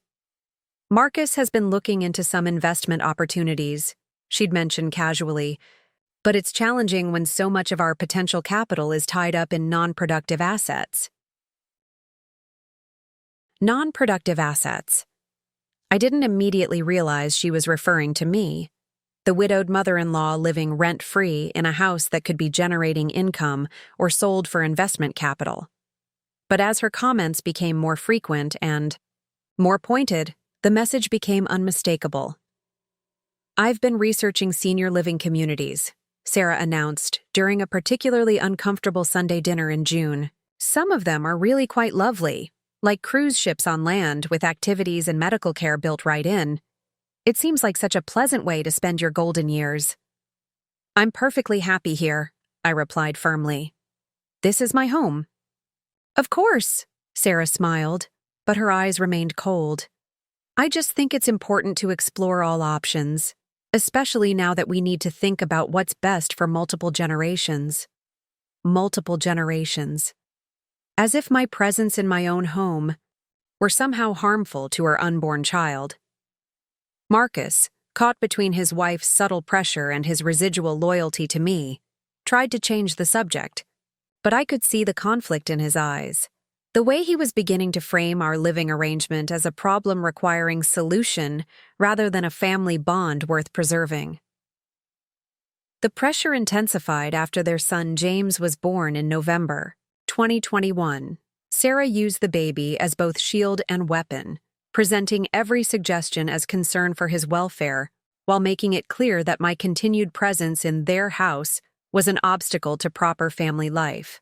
"The baby needs his own room," she'd mention, despite the fact that they were using the guest bedroom as a nursery and there were still 2 other unused bedrooms upstairs. "And with my mother coming to help, we're really running out of space." Sarah's mother, Linda Whitman, was a piece of work in her own right. A cold, judgmental woman who'd clearly taught her daughter that relationships were transactions and family was a burden to be managed rather than a blessing to be cherished. During her 2-week visit to help with the baby, Linda made her opinion of our living arrangement crystal clear. "I don't understand why you're still living here, Margaret," she said with the blunt cruelty that Sarah had learned to disguise behind sweet smiles. "Surely a woman your age would be happier in a proper retirement community with people her own age." "This is my home," I repeated, though the words were beginning to sound defensive even to my own ears. "Was your home?" Linda corrected. "But times change, don't they? Young families need their space, their independence. It's not fair to burden them with elderly care when there are professionals who specialize in that sort of thing." Elderly care. As if I were an invalid rather than a healthy, independent woman who happened to be in her 70s. But the most devastating aspect of Linda's visit wasn't her direct attacks on me. It was watching how her presence influenced Marcus. Around his mother-in-law, he became even more distant, more formal, more willing to discuss me as if I were a problem to be solved rather than a person to be loved. "We've been thinking about Margaret's long-term care needs," I heard him tell Linda during a conversation they didn't realize I could overhear. "Sarah's right that we should be proactive about planning rather than waiting for a crisis." Long-term care needs. I was 73 years old, in excellent health, fully capable of managing my own affairs, and my son was discussing me like I was already incapacitated. The sooner you address it, the better, Linda had replied. These situations only get more complicated with time. Better to make the transition while she's still mentally competent. Still mentally competent. As if my mental competence were questionable rather than obvious to anyone who spent 5 minutes in conversation with me. After Linda left, the campaign to relocate me became more aggressive. Sarah began leaving senior living brochures around the house, mentioning wonderful facilities she'd driven past, talking about friends whose parents were so much happier after moving to age-appropriate housing. I toured Sunset Manor yesterday, she announced over dinner one evening, and it's really quite impressive. They have a waiting list, but I mentioned your situation, and they could potentially make an exception. Your situation. My situation. Was being a widow living in the home she'd shared with her husband for 35 years, surrounded by memories and mementos that connected her to a lifetime of love and loss. But in Sarah's framing, my situation was being an elderly burden preventing a young family from achieving their full potential. I didn't ask you to tour anywhere, I said, trying to keep my voice level despite my growing anger. I know, but I thought it would be helpful to have information, Sarah replied with that practiced smile that never reached her eyes. Knowledge is power, right? And the waiting list for quality facilities can be quite long. Knowledge is power. Sarah was always armed with information, statistics, expert opinions that supported whatever conclusion she'd already reached. But her knowledge was selective, focused only on data that reinforced her predetermined agenda, while ignoring anything that contradicted her desired outcome. Marcus, meanwhile, was becoming increasingly uncomfortable with these conversations but seemed unable to take a firm stand either way. He'd make weak protests when Sarah's pressure became too obvious, but he'd also nod along when she presented her arguments with sufficient sophistication. Maybe we should at least look at some options, he'd suggest tentatively. Not to make any decisions, but just to understand what's available, just to understand. But I recognized the slippery slope. Once you begin treating someone's living situation as a problem requiring research and evaluation, you've already accepted the premise that change is necessary. You've moved from, how do we make this work, to how do we make this transition? The birth of their second child, Emma, in August 2023, provided Sarah with the perfect justification for escalating her campaign. Now she had 2 children to protect from the inconvenience of sharing their home with their grandmother, 2 college funds to establish, 2 bedrooms that needed to be converted from unnecessary space into essential family areas. With 2 children, we really need to reconfigure the entire house, Sarah explained, spreading architectural drawings across our dining room table as if she were presenting a business proposal rather than discussing the erasure of my presence from my own home. Emma needs her own room, James is getting older and needs more space, and we're thinking about converting the main floor bedroom into a proper home office for Marcus. The main floor bedroom. My bedroom. The room I'd shared with David for 30 years, where he'd died peacefully in my arms, where I'd grieved and slowly learned to live with loss. Sarah wanted to convert it into office space. Where exactly do you see me fitting into this reconfiguration? I asked, though I already knew the answer. Well, that's what we need to discuss, Sarah said, her tone suggesting this was a reasonable business negotiation rather than a family conversation. We've been thinking that this might be the perfect time for you to explore some of those senior living options we've researched.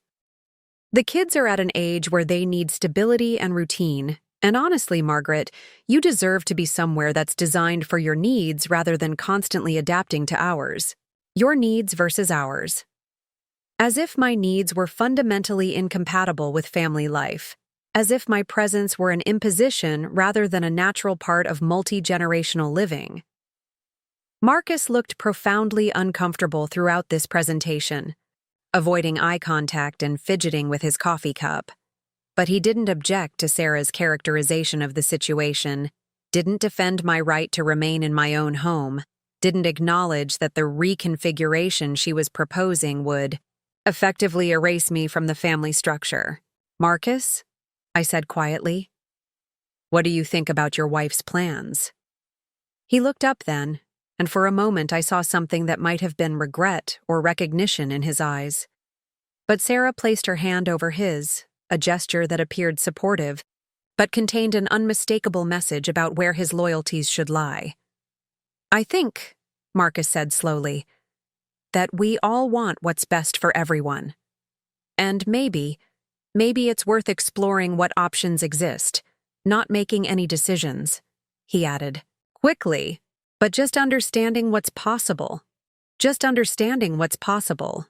But possibility, once acknowledged, has a way of becoming probability, then inevitability." By agreeing to explore options, Marcus had already accepted Sarah's premise that my continued presence in our family home was a problem requiring solution. The final phase of Sarah's campaign was conducted with the efficiency of a military operation. She scheduled tours of senior facilities, collected information packets, even arranged for a care assessment to evaluate my needs and capabilities. Every action was presented as helpful research rather than preparation for forced relocation. "The assessment is just to establish a baseline," she explained when I protested. "If we're going to make informed decisions, we need professional input about care requirements and appropriate living situations." Professional input. As if my own assessment of my capabilities were insufficient. As if I couldn't be trusted to understand my own needs and preferences. The care assessor, a pleasant woman named Jennifer who clearly believed she was helping a concerned family make difficult decisions, spent 2 hours evaluating my physical health, cognitive function, and daily living capabilities. Her conclusion was exactly what anyone who knew me could have predicted. I was in excellent health for my age, fully capable of independent living, and showed no signs of cognitive decline or physical impairment. But Sarah managed to spin even this positive assessment into support for her agenda. "See how well you're doing?" she said, reviewing Jennifer's report with apparent delight. "This is exactly why now is the perfect time to make a transition. You're healthy enough to enjoy all the activities and amenities that senior communities offer, rather than waiting until health issues force a more difficult adjustment." The logic was infuriating in its sophistication.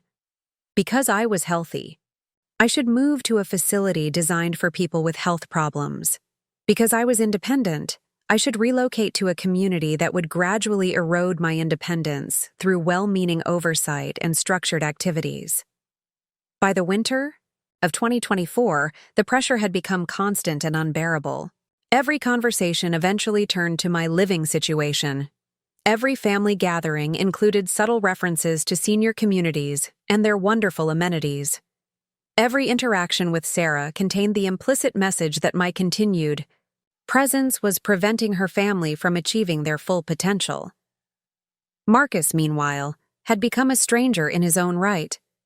The son who'd once promised to always take care of me now spoke about me in the third person even when I was in the room, discussing my situation and needs, as if I were a problem to be managed rather than a person to be loved. "We've been thinking," he said during one particularly painful conversation, "that maybe it's time to start making some concrete plans. The kids are getting older, Sarah's talking about going back to work part-time, and we need to optimize our living space. For a busy family, optimize our living space." My son was using Sarah's corporate language to justify abandoning his mother, framing cruelty as efficiency and betrayal as smart planning. "What kind of concrete plans?" I asked, though I knew the answer would break my heart. "Well," Marcus said, unable to meet my eyes, "we've been approved for a mortgage modification that would allow us to access some of the house's equity. But the bank requires that there be no other residents with legal claims to the property. No other residents with legal claims." He was talking about me as if I were a squatter, rather than the woman who'd raised him in this house, who'd signed it over to him in trust and love. "I don't have any legal claims to the property," I said quietly. "You made sure of that when you had me transfer the deed." I know, Marcus said, his discomfort obvious. But there's also the question of fairness to Sarah and the kids. They need stability, and with our current situation. As if my presence in my own home were a temporary aberration rather than the natural order of family life. The final betrayal came on that gray Tuesday morning in October, when Marcus arrived with his lawyer-prepared documents and his ultimatum. But by then, the groundwork had been so thoroughly laid that the actual eviction notice felt almost anticlimactic, the inevitable conclusion to a campaign that had been building for years. What Marcus and Sarah hadn't anticipated, however, was that their systematic assault on my dignity and security had awakened something in me that had been dormant since David's death. Not grief or helplessness, but the strategic thinking and ruthless determination that had built Chen's Catering from nothing into a multi-million-dollar enterprise. They thought they were evicting a broke old lady who would meekly accept whatever crumbs they chose to offer. What they were actually doing was unleashing a woman who'd spent 40 years learning how to identify opportunities in apparent disasters, how to turn other people's underestimation into competitive advantage, and how to build something magnificent from the ashes of what others had tried to destroy. The phone calls I'd made that first day weren't just to old friends and former colleagues. They were to the network I'd built over decades of excellent service, mutual respect, and genuine care for others' success. Patricia Winters, who'd bought my catering business and expanded it into a regional powerhouse. Roberto Gonzalez, whose restaurant had become the most acclaimed dining establishment in 3 counties. Maria Santos, whose event planning company had waiting lists that stretched months into the future. But more than that, I'd called suppliers who'd grown their businesses partly on the volume Chen's Catering had provided. Former employees who'd launched successful careers in hospitality and food service. Clients who'd become friends after years of excellent service for their most important occasions. The response had been immediate and enthusiastic, not because people owed me favors, but because they remembered what it felt like to be part of something excellent, something meaningful, something that created value for everyone involved. Within 72 hours of Marcus's ultimatum, I had the foundation for something Sarah's business school education hadn't prepared her to handle. A strategic response that would turn their short-sighted greed into a lesson they'd never forget. Margaret's Kitchen was born from a simple realization. There was a massive gap in Riverside's food service market between fast casual dining and expensive fine dining. Working families wanted high-quality, freshly prepared meals that were more sophisticated than chain restaurants but more affordable than upscale establishments. They wanted the kind of food that made ordinary Tuesday nights feel special, that turned family dinners into occasions worth savoring. The concept was elegant in its simplicity, a counter-service restaurant offering chef-quality comfort food at family-friendly prices, using locally sourced ingredients and recipes that honored both tradition and innovation. Customers would order at the counter, receive table service, and enjoy food that was prepared with the same care and attention I'd brought to million-dollar catering events. But the real innovation was in the business model. Instead of traditional franchise expansion, Margaret's Kitchen would partner with local entrepreneurs, many of them women over 50 who'd been dismissed by venture capitalists as too old or not scalable, providing them with proven systems, ongoing support, and profit-sharing arrangements that created genuine wealth rather than extractive relationships.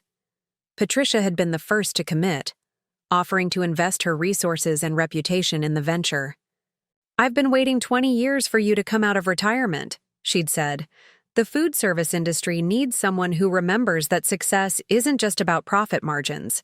It's about creating value for customers, employees, and communities."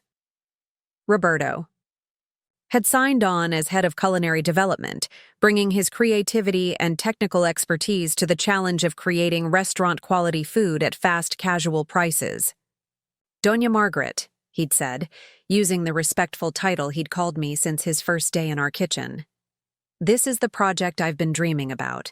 Food that honors both innovation and tradition, that serves working families instead of just impressing food critics. Maria had agreed to handle logistics and site selection, using her event planning expertise to identify locations and negotiate leases. Mrs. Chen, you taught me that success comes from understanding what people really need, not just what they think they want. This concept addresses real needs in our community. Within a week, we had identified our first location. A failed chain restaurant in the heart of Riverside's family neighborhood, across the street from the elementary school Marcus had attended, 2 blocks from the community center where he'd volunteered before Sarah convinced him to prioritize strategic networking over community service. The symbolism wasn't accidental. Margaret's kitchen would serve the families Marcus had abandoned in his pursuit of Sarah's version of success. It would employ people who'd been written off as too old or not worth investing in by venture capitalists who only understood scalable, extractable profit models.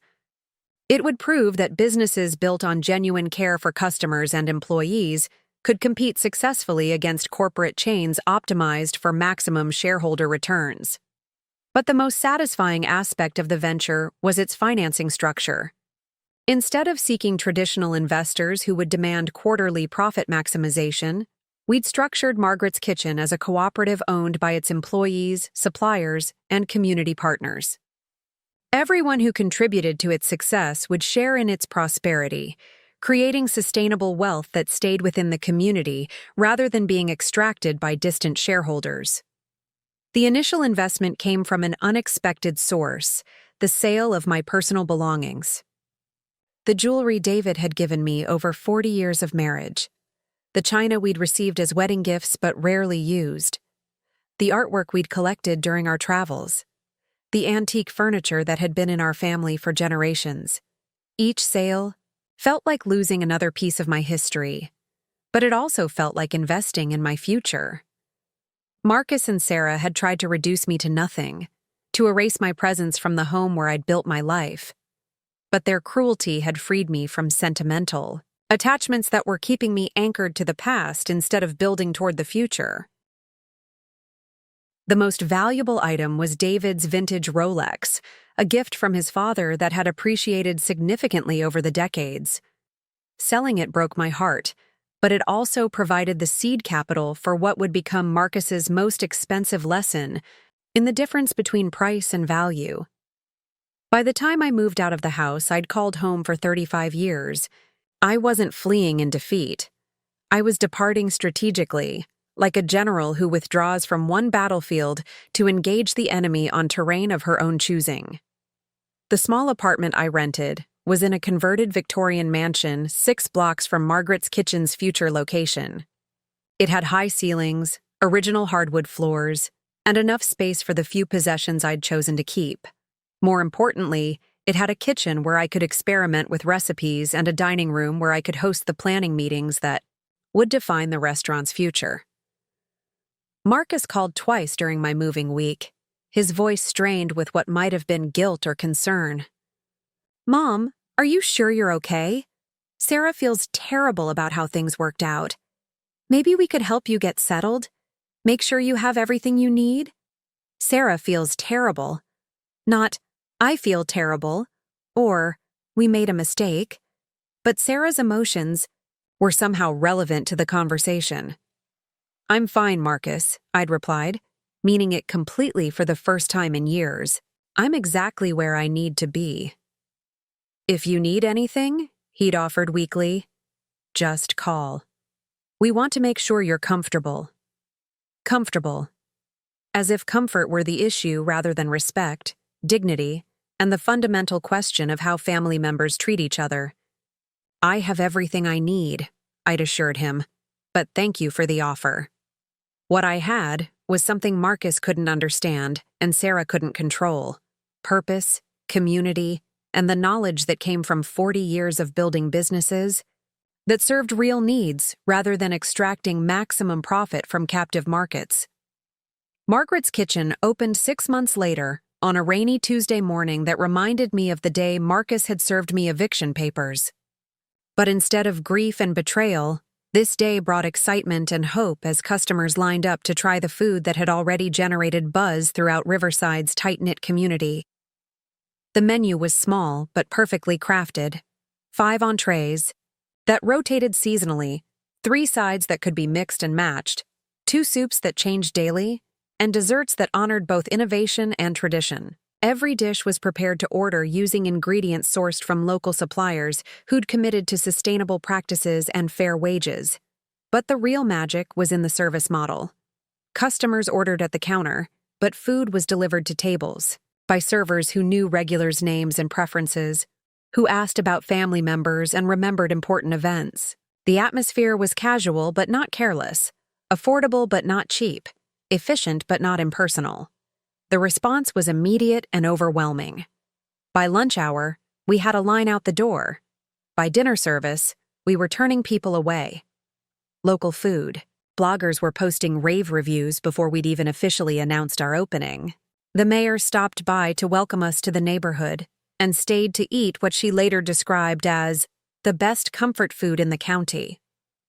But the most satisfying moment came 3 days after opening, when Marcus walked through our doors during the lunch rush. He looked around the bustling restaurant with an expression I couldn't quite read, surprise, perhaps, or recognition of something familiar yet transformed. "Mom?" he said, approaching the counter where I was expediting orders, with the same efficiency I'd brought to catering events 30 years earlier. Did you do this?" "Welcome to Margaret's kitchen," I replied with the professional warmth I'd perfected over decades of customer service. "What can we prepare for you today?" He stared at me as if seeing a stranger, which in many ways he was. The broke old lady he'd evicted had been replaced by someone he didn't recognize, a successful entrepreneur surrounded by loyal employees, efficient systems, and satisfied customers. "I don't understand," he said. Where did you get the money for this?" "I sold some things that were taking up space," I replied matter-of-factly. "Sometimes you have to let go of the past to build the future." Marcus looked around the restaurant again, noting the professional kitchen visible through service windows, the sophisticated point-of-sale system, the carefully coordinated service flow that indicated serious business planning rather than amateur enthusiasm. "This looks expensive to set up." "Quality requires investment," I agreed. "But when you understand your market and deliver genuine value, customers are willing to pay for excellence." A line was forming behind Marcus, so I gestured toward the dining area. "Why don't you find a seat? Patricia will take your order and I'll make sure you get something special." Patricia approached Marcus with the professional courtesy she showed all customers, but I saw the slight smile that indicated she recognized him from my descriptions. "Good afternoon. First time joining us?" I'm Margaret's son," Marcus said, as if that gave him some special status. "How wonderful," Patricia replied with apparent warmth. "Your mother talks about you often. She's so proud of everything you've accomplished." I had talked about Marcus often, about the son I'd raised, the values I'd tried to instill, the man he'd been before Sarah's influence had corrupted his character. But I'd also talked about the lessons people learn when they take love for granted, when they mistake kindness for weakness, when they assume that family bonds can be severed without consequences. Marcus ordered the day's special, herb-crusted, salmon with roasted vegetables and wild rice, a dish that demonstrated both technical skill and comfort food sensibilities. While he waited, I watched him observe the restaurant's operations with the analytical eye of someone trying to understand what he was seeing. The lunch crowd was diverse, but clearly local. Construction workers sitting next to retired teachers, young families sharing tables with elderly couples, teenagers from the nearby high school talking with middle-aged professionals. Everyone seemed comfortable, satisfied, genuinely pleased to be there. When Patricia delivered his meal, Marcus took a bite and his expression shifted from confusion to recognition to something that might have been regret. The food was restaurant quality, but approachably priced, Sophisticated but not pretentious, exactly the kind of meal that made ordinary moments feel special. "This is incredible," he told Patricia. "I mean, really exceptional." "Your mother trained our entire kitchen staff," Patricia replied proudly. "She has standards that would intimidate most professional chefs, but she also has patience to teach people who want to learn excellence." Standards, patience, teaching excellence. The conversation was becoming pointed without being overtly confrontational, making Marcus aware that his mother's capabilities extended far beyond what he'd assumed or appreciated. After finishing his meal, Marcus approached the counter again.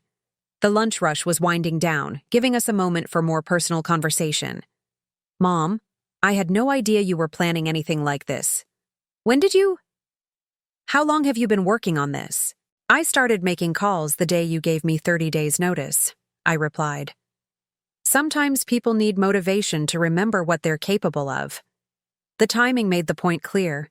His ultimatum hadn't broken me.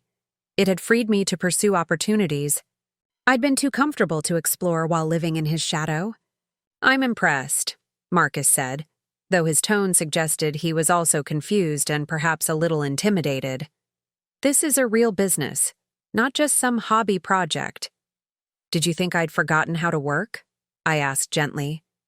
Building Chen's catering took exactly the same skills as building Margaret's kitchen: understanding customers, managing operations, creating value for everyone involved. Marcus was quiet for a moment, perhaps recognizing that he'd drastically underestimated both my capabilities and my resources.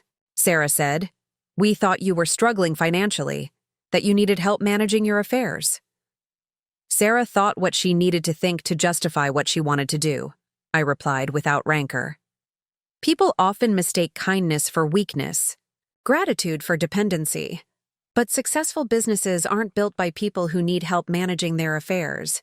The conversation was interrupted by the afternoon rush beginning, but Marcus lingered, watching me coordinate with kitchen staff, manage customer flow, and handle the complex logistics of restaurant operations with the competence that had built my reputation decades earlier. Finally, he gathered his courage to ask the question that was obviously troubling him. "Are you angry with us? With me?" I looked at my son, this stranger who shared my DNA but had forgotten my values, and felt something that wasn't quite anger, but wasn't quite forgiveness either. "I'm disappointed," I said honestly. "Not in your success, but in what you were, willing to sacrifice to achieve it. Not in your marriage, but in how you let someone else's priorities replace your own judgment." Marcus looked down at his hands, perhaps remembering the promises he'd made to his dying father, the values he'd once claimed to share, the mother he'd once claimed to love. "Sarah says family obligations can become unhealthy dependencies if they're not managed properly," he offered weakly. "Sarah says many things," I replied. "But here's what I say. Family isn't an obligation to be managed. It's a treasure to be cherished. And when you treat treasures like burdens, you discover too late what you've thrown away." Before Marcus could respond, I was called away to handle a supply delivery, leaving him to sit with the uncomfortable realization that the broke old lady he'd evicted was actually a successful entrepreneur who'd built something meaningful from the ashes of his betrayal. Word of Margaret's kitchen's success spread quickly through Riverside's interconnected community.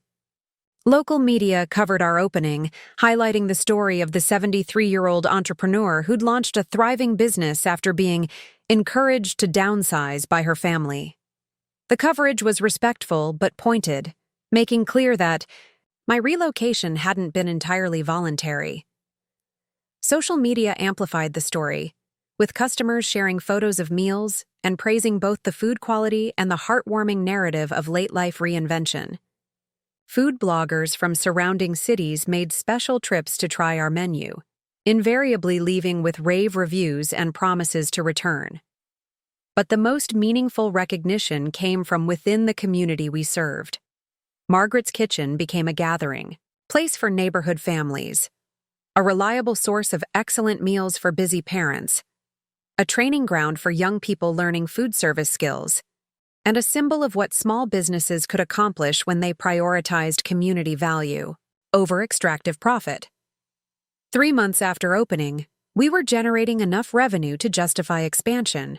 Instead of franchising or seeking venture capital, we offered partnership opportunities to other women entrepreneurs who understood that sustainable success came from serving community needs rather than maximizing short-term returns. The second, Margaret's Kitchen opened in Millfield, the neighboring town where several of our regular customers lived. The third opened in Brookhaven, expanding our reach while maintaining our commitment to local sourcing and community employment. Each location was owned and operated by local partners who shared our values and our commitment to excellence. The end of our first year, Margaret's Kitchen had become a regional success story, featured in business magazines as an example of how experience and wisdom could create opportunities that venture capitalists and MBA programs often missed. I was invited to speak at entrepreneurship conferences, interviewed by journalists about late-life career transitions, and consulted by other entrepreneurs who wanted to build businesses based on genuine value creation rather than extractive profit maximization. But the most satisfying vindication came from an unexpected source: Marcus's own professional struggles.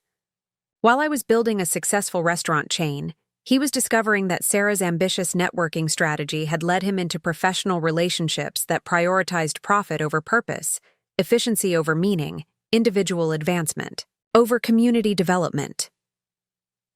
The high-paying private clients Sarah had encouraged him to pursue were primarily developers who wanted to maximize square footage while minimizing construction costs, regardless of the impact on surrounding communities, or the people who would eventually occupy their buildings. The strategic networking she'd promoted had connected him with people who saw engineering as a tool for wealth extraction, rather than community service.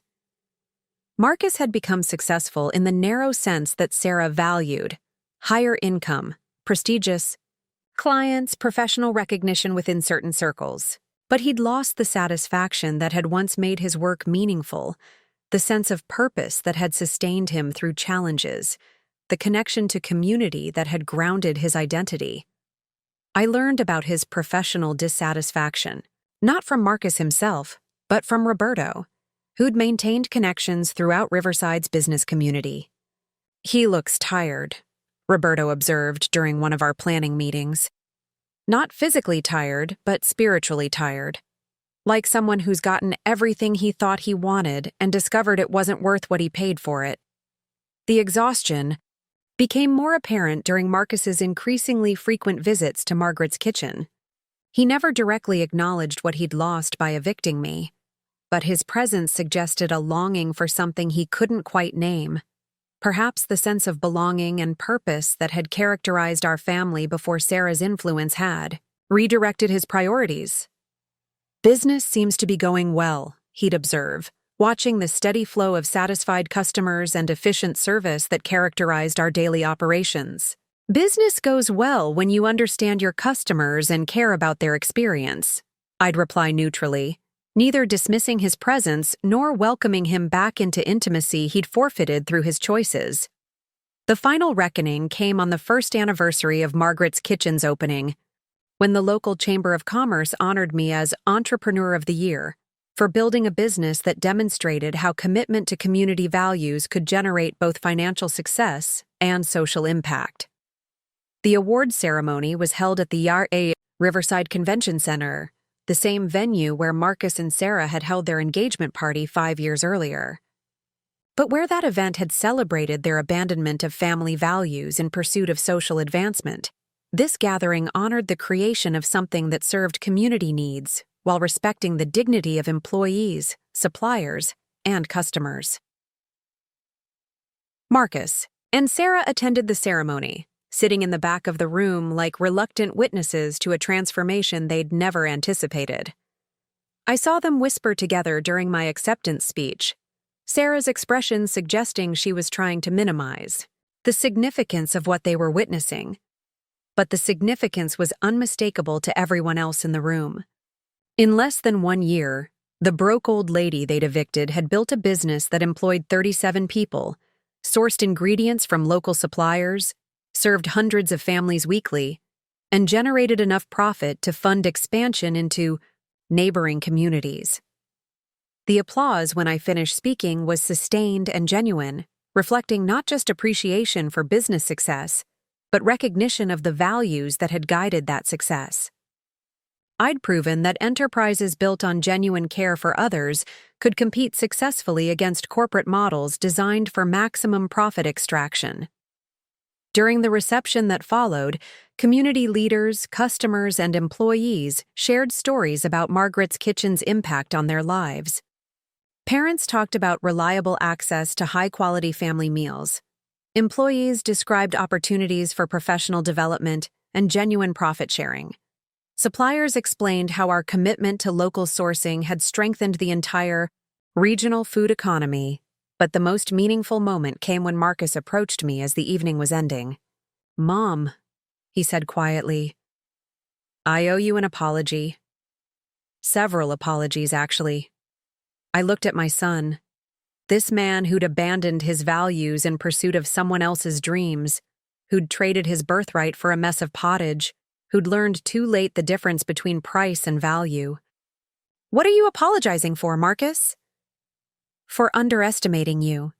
For treating you like a burden instead of recognizing you as the incredible woman you've always been. For letting Sarah convince me that family was something to be managed rather than treasured. It was a start, though barely one. Recognition of error wasn't the same as understanding consequences, and apologies weren't the same as amends." "What about Sarah?" I asked. "Does she share your newfound appreciation for family values?" Marcus's face darkened, and I saw pain there that suggested the question had touched something raw. "Sarah thinks this is all temporary. She says you're having a nice moment of success, but that it's not sustainable at your age. She thinks you'll tire of the work and responsibility, that you'll eventually need the kind of security and care that we were trying to provide. Temporary. Not sustainable."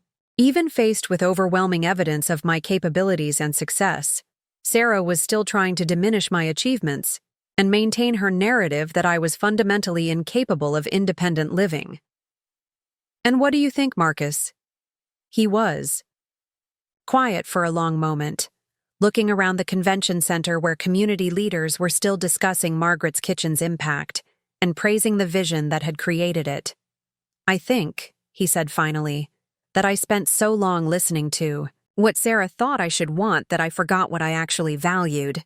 I think I traded away the most important things in my life for the sake of impressing people who don't actually care about me. And I think I hurt the person who loved me most in service of someone who only loves what I can provide for her." It was the most honest thing Marcus had said to me in 5 years.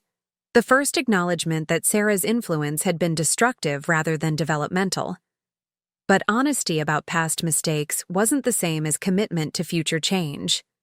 "What are you planning to do with these realizations?" I asked.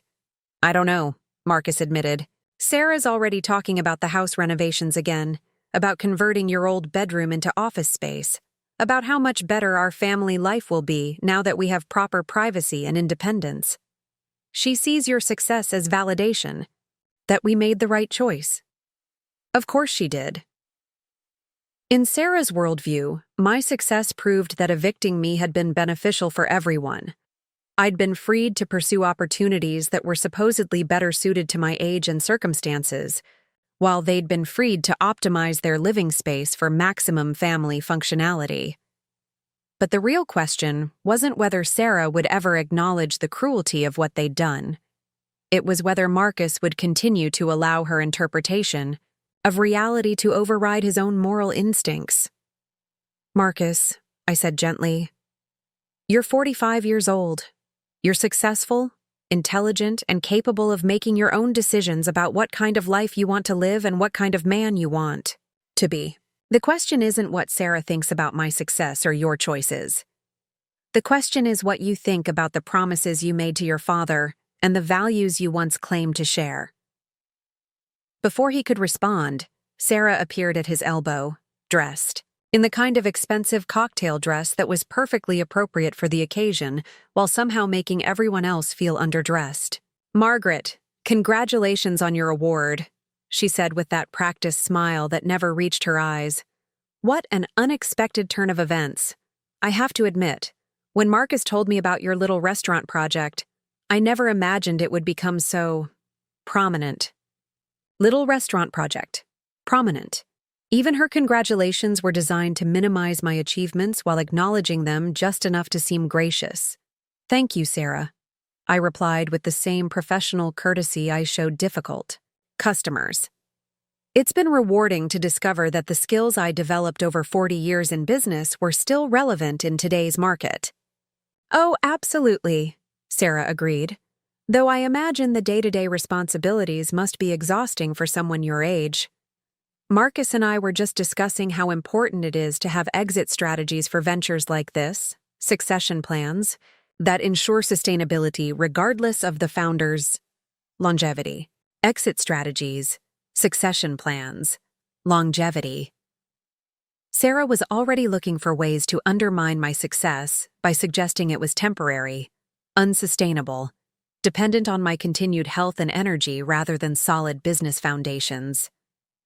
"Actually," I said, "one of the advantages of building a cooperative business model is that success doesn't depend on any single individual. Our employees are also owners, our suppliers are partners, and our customers are invested in our continued success. It's much more sustainable than traditional hierarchical structures." I saw Marcus's eyes widen slightly as he processed the implications of what I'd said. The business wasn't just successful. It was structured to outlast me, to continue generating value for community stakeholders long after I was gone. It was exactly the kind of legacy-building approach he'd once valued before Sarah convinced him to prioritize short-term wealth accumulation over long-term community impact. "How fascinating," Sarah said, though her tone suggested she found it more threatening than fascinating. "I'm sure that's very idealistic. Though I wonder about the practical challenges of managing so many stakeholders with potentially conflicting interests." "The stakeholders' interests aren't conflicting," I explained patiently. "Employees want meaningful work and fair compensation. Suppliers want reliable customers and prompt payment.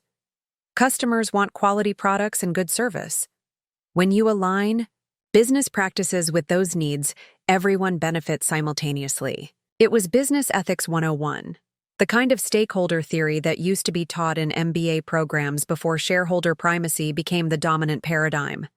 But Sarah looked at me as if I were speaking a foreign language, unable to comprehend how business success could be measured by anything other than profit maximization for owners. "Well," she said finally, "I suppose different approaches work for different situations. Marcus and I are more focused on building wealth that will provide security for our children's futures, college costs, and all the advantages we want to give them. College costs, the advantages we want to give them." Sarah was pivoting to her strongest argument, the suggestion that any criticism of their choices was ultimately criticism of their children's welfare.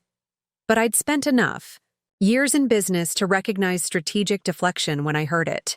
"Of course, children's welfare is paramount," I agreed. "That's why it's so important for them to see their parents living according to principles they can be proud of, making choices that reflect genuine values rather than expedient calculations," the comment was pointed enough to make Sarah's smile falter momentarily, but she recovered quickly. "Absolutely.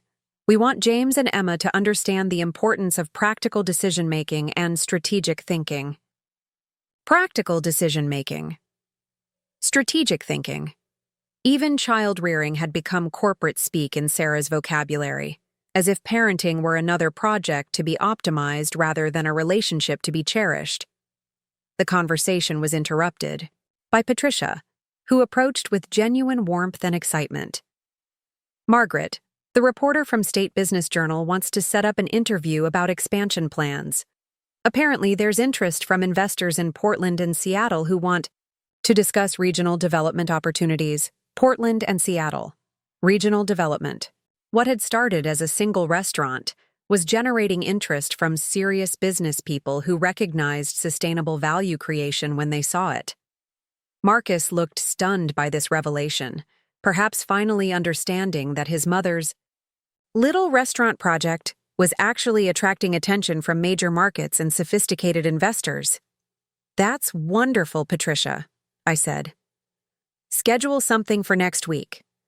I'd like to understand what kind of partnerships might align with our values and growth objectives." Growth objectives. I was using Sarah's language deliberately, making it clear that my business success wasn't accidental or temporary, but the result of careful planning and strategic thinking. Sarah's expression had shifted from patronizing tolerance to something approaching concern, perhaps recognizing that my success was becoming too substantial to dismiss as a lucky fluke or temporary aberration. "Well," she said, "it sounds like you're keeping quite busy. I hope you're not overextending yourself. Marcus and I worry about you taking on too much responsibility at this stage of life." At this stage of life.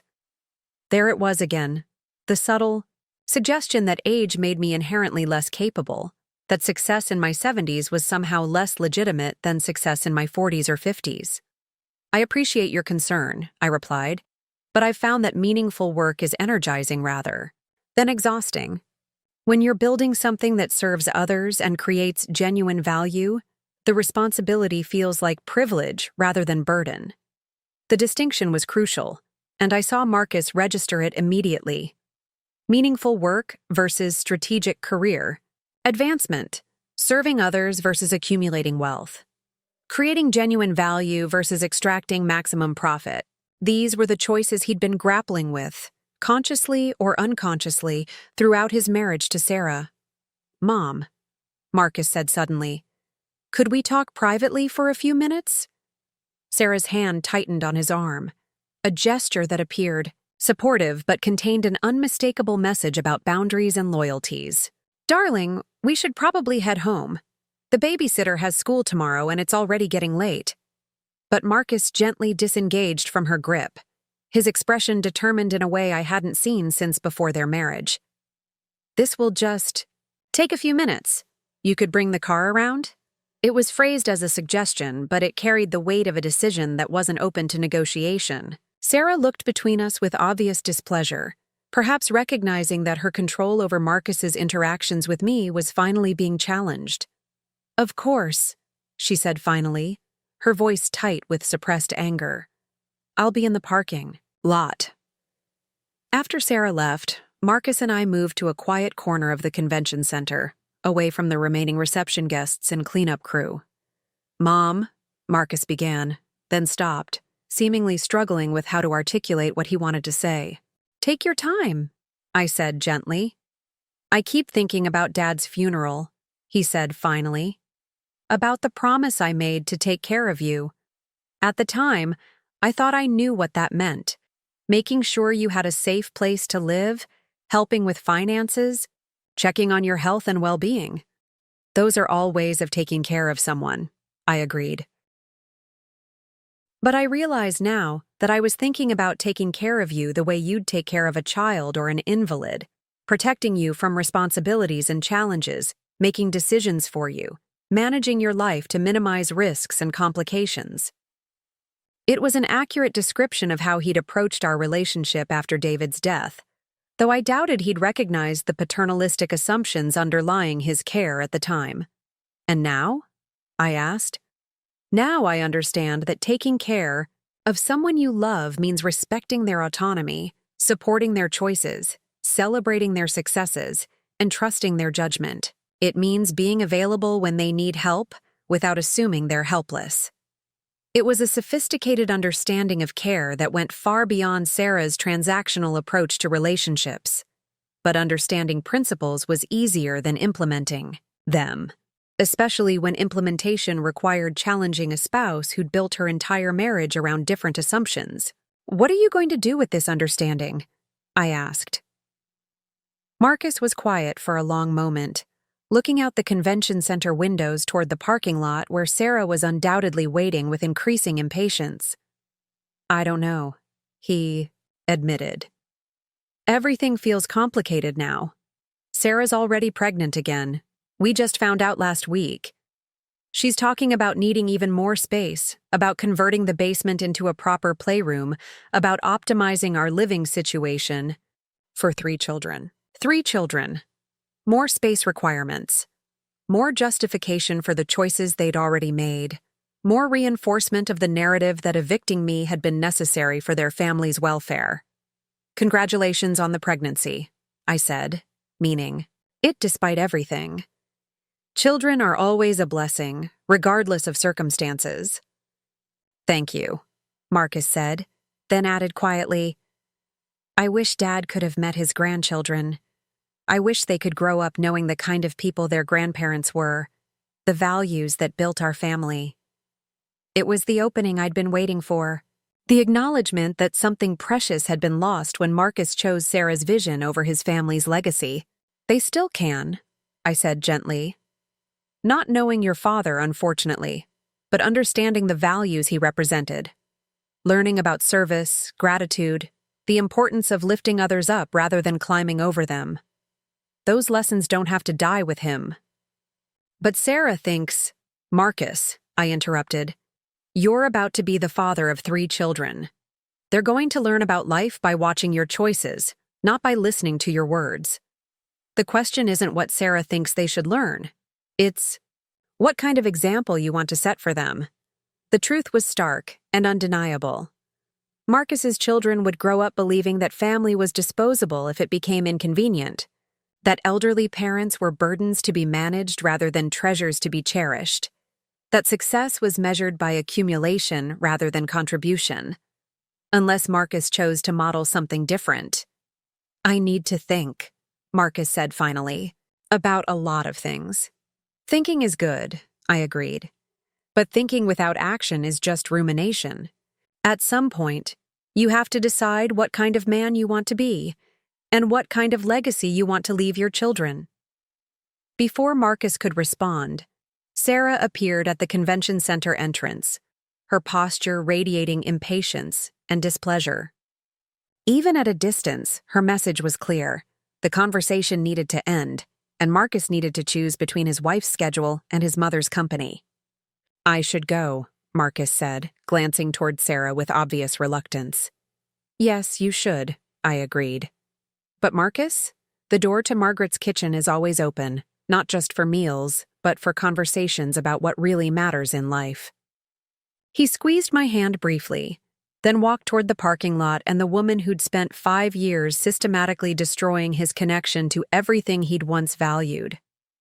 I watched him go, feeling neither victory nor defeat, but something more, complex, the bittersweet recognition that some lessons can only be learned through experience, some growth can only happen through loss, and some people have to hit bottom before they remember who they used to be. 6 months later, Marcus filed for divorce. The papers were served on a Tuesday morning, exactly 2 years after he'd served me eviction papers in the same kitchen where Sarah was now eating breakfast alone, having discovered that the husband she'd molded to serve, her ambitions had finally remembered he'd once been his own man. I learned about the divorce not from Marcus, but from Maria Santos, who'd heard it from her cousin who worked at the courthouse. He's asking for joint custody but waiving any claim to spousal support, Maria reported.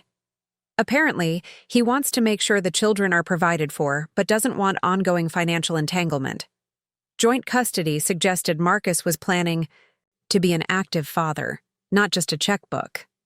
Waiving spousal support indicated he was prioritizing Sarah's security over his own convenience.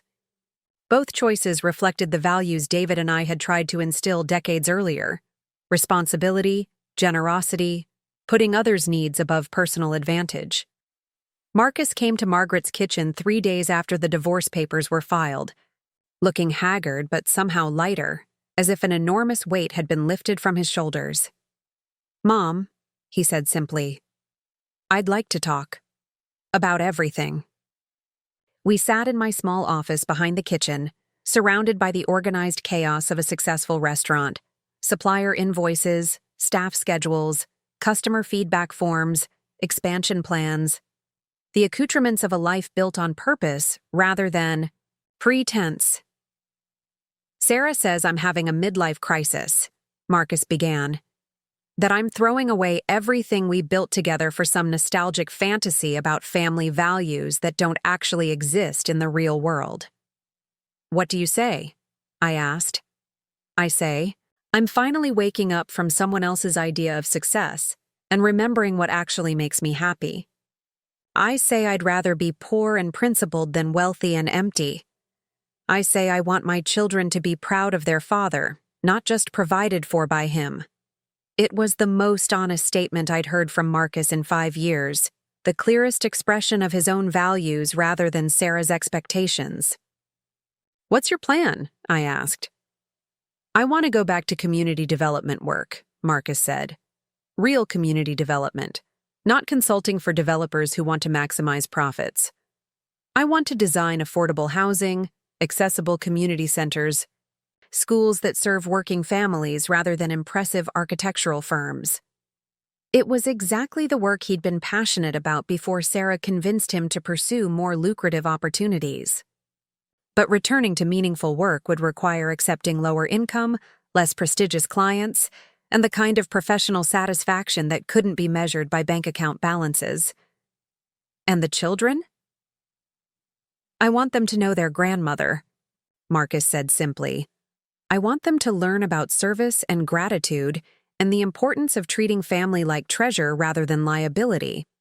I want them to understand that success isn't about what you accumulate, it's about what you contribute.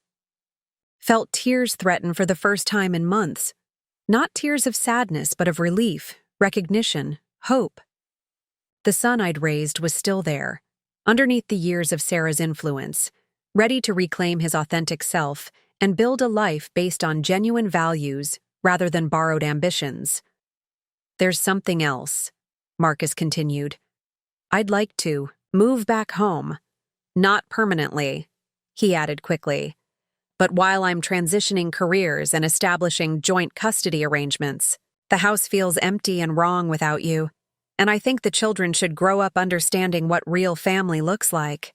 Move back home. To the house where he'd been raised, where David had died, where I'd been evicted for the crime of growing old in the wrong woman's vision of family life. That house belongs to you now, I reminded him. You can live there if you choose. But I won't be returning as your tenant, Marcus. Those days are over. I know, Marcus said. I want to transfer the deed back to you. It was always your house, and I had no right to take it away from you. Even if you don't want to live there anymore, it should be yours to decide what happens to it. Transfer the deed back. Acknowledge his mistake. Accept responsibility for the harm he'd caused. It was more than an apology. It was restitution, the practical expression of genuine remorse. But Margaret's Kitchen had become more than just a business. It had become my identity, my community, my contribution to the world. Moving back to the house where I'd been a dependent mother-in-law would feel like retreat rather than progress. I appreciate the gesture, I said, but I'm happy where I am. Margaret's Kitchen isn't just my work, it's my legacy. This is where I belong now.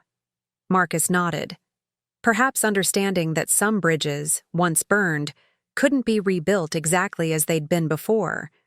But relationships, like businesses, could be restructured on new foundations that honored past mistakes while building toward better futures. Then maybe, Marcus suggested, we could establish new traditions. Sunday dinners at Margaret's Kitchen instead of at home. The children could grow up understanding your business, learning about entrepreneurship and community service.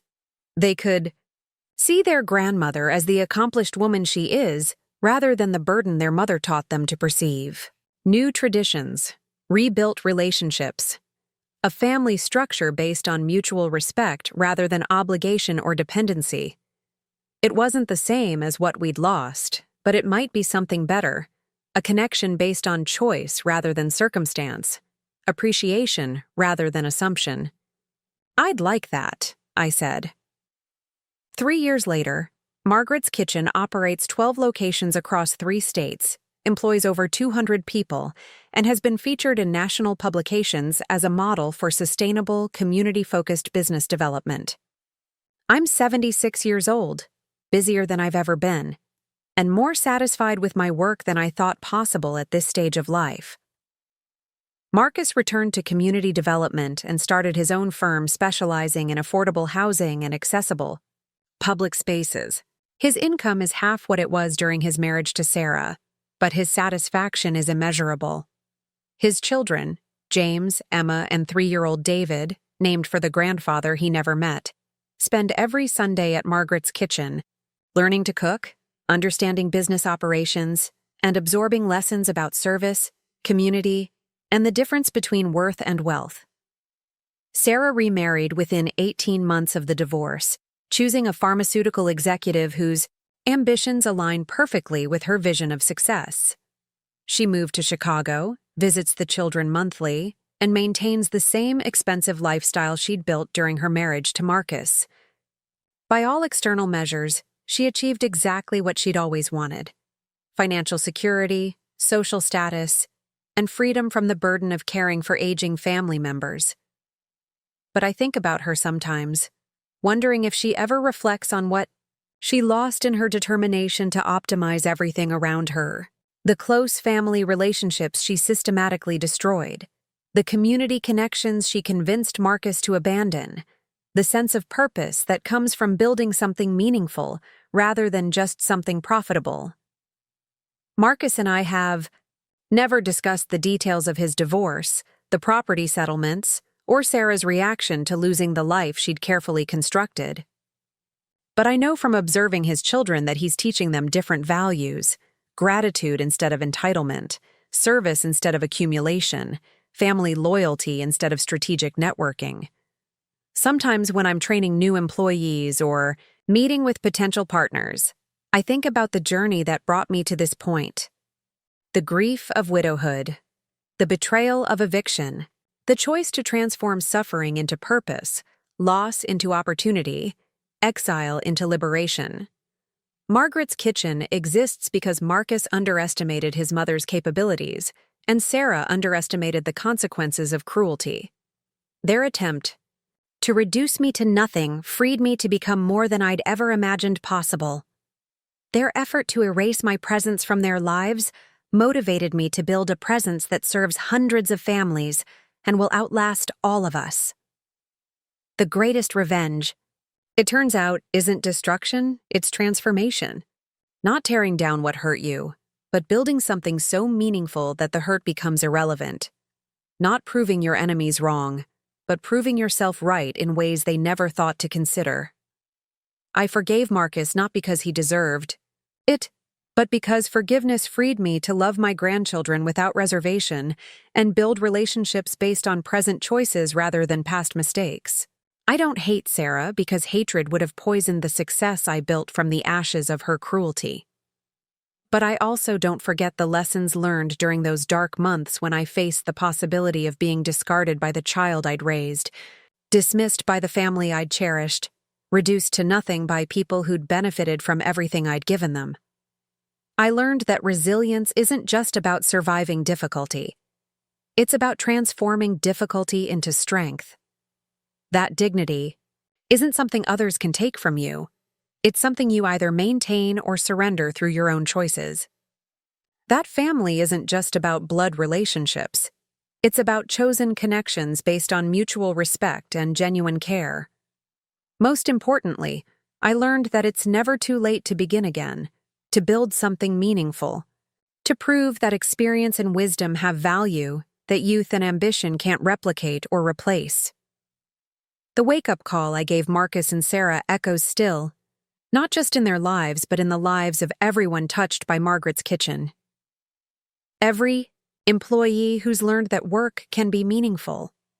Every customer who's experienced service based on genuine care. Every supplier who's benefited from fair dealing and prompt payment. Every community that's been strengthened by locally owned, ethically operated business. The broken old lady they tried to discard became the foundation for an enterprise that serves thousands of people and will continue serving them long after I'm gone. The burden they wanted to eliminate became the leader of a movement that proves business success and community service aren't just compatible, they're inseparable. That's the difference between revenge and justice. Revenge seeks to harm those who've harmed you. Justice seeks to build something so good that harm becomes impossible to inflict on others. Margaret's Kitchen is my justice, and every day I walk through its doors, see its impact on the community, and witness the values it embodies, I'm reminded that the greatest victories aren't won through destruction, but through creation. The wake-up call worked both ways. Marcus woke up to what he'd lost and chose to reclaim his authentic self. Sarah woke up to the consequences of treating people as disposable and learned that some losses can't be optimized away. And I woke up to possibilities I'd never imagined. Opportunities that existed beyond the comfortable confines of family obligation and conventional retirement.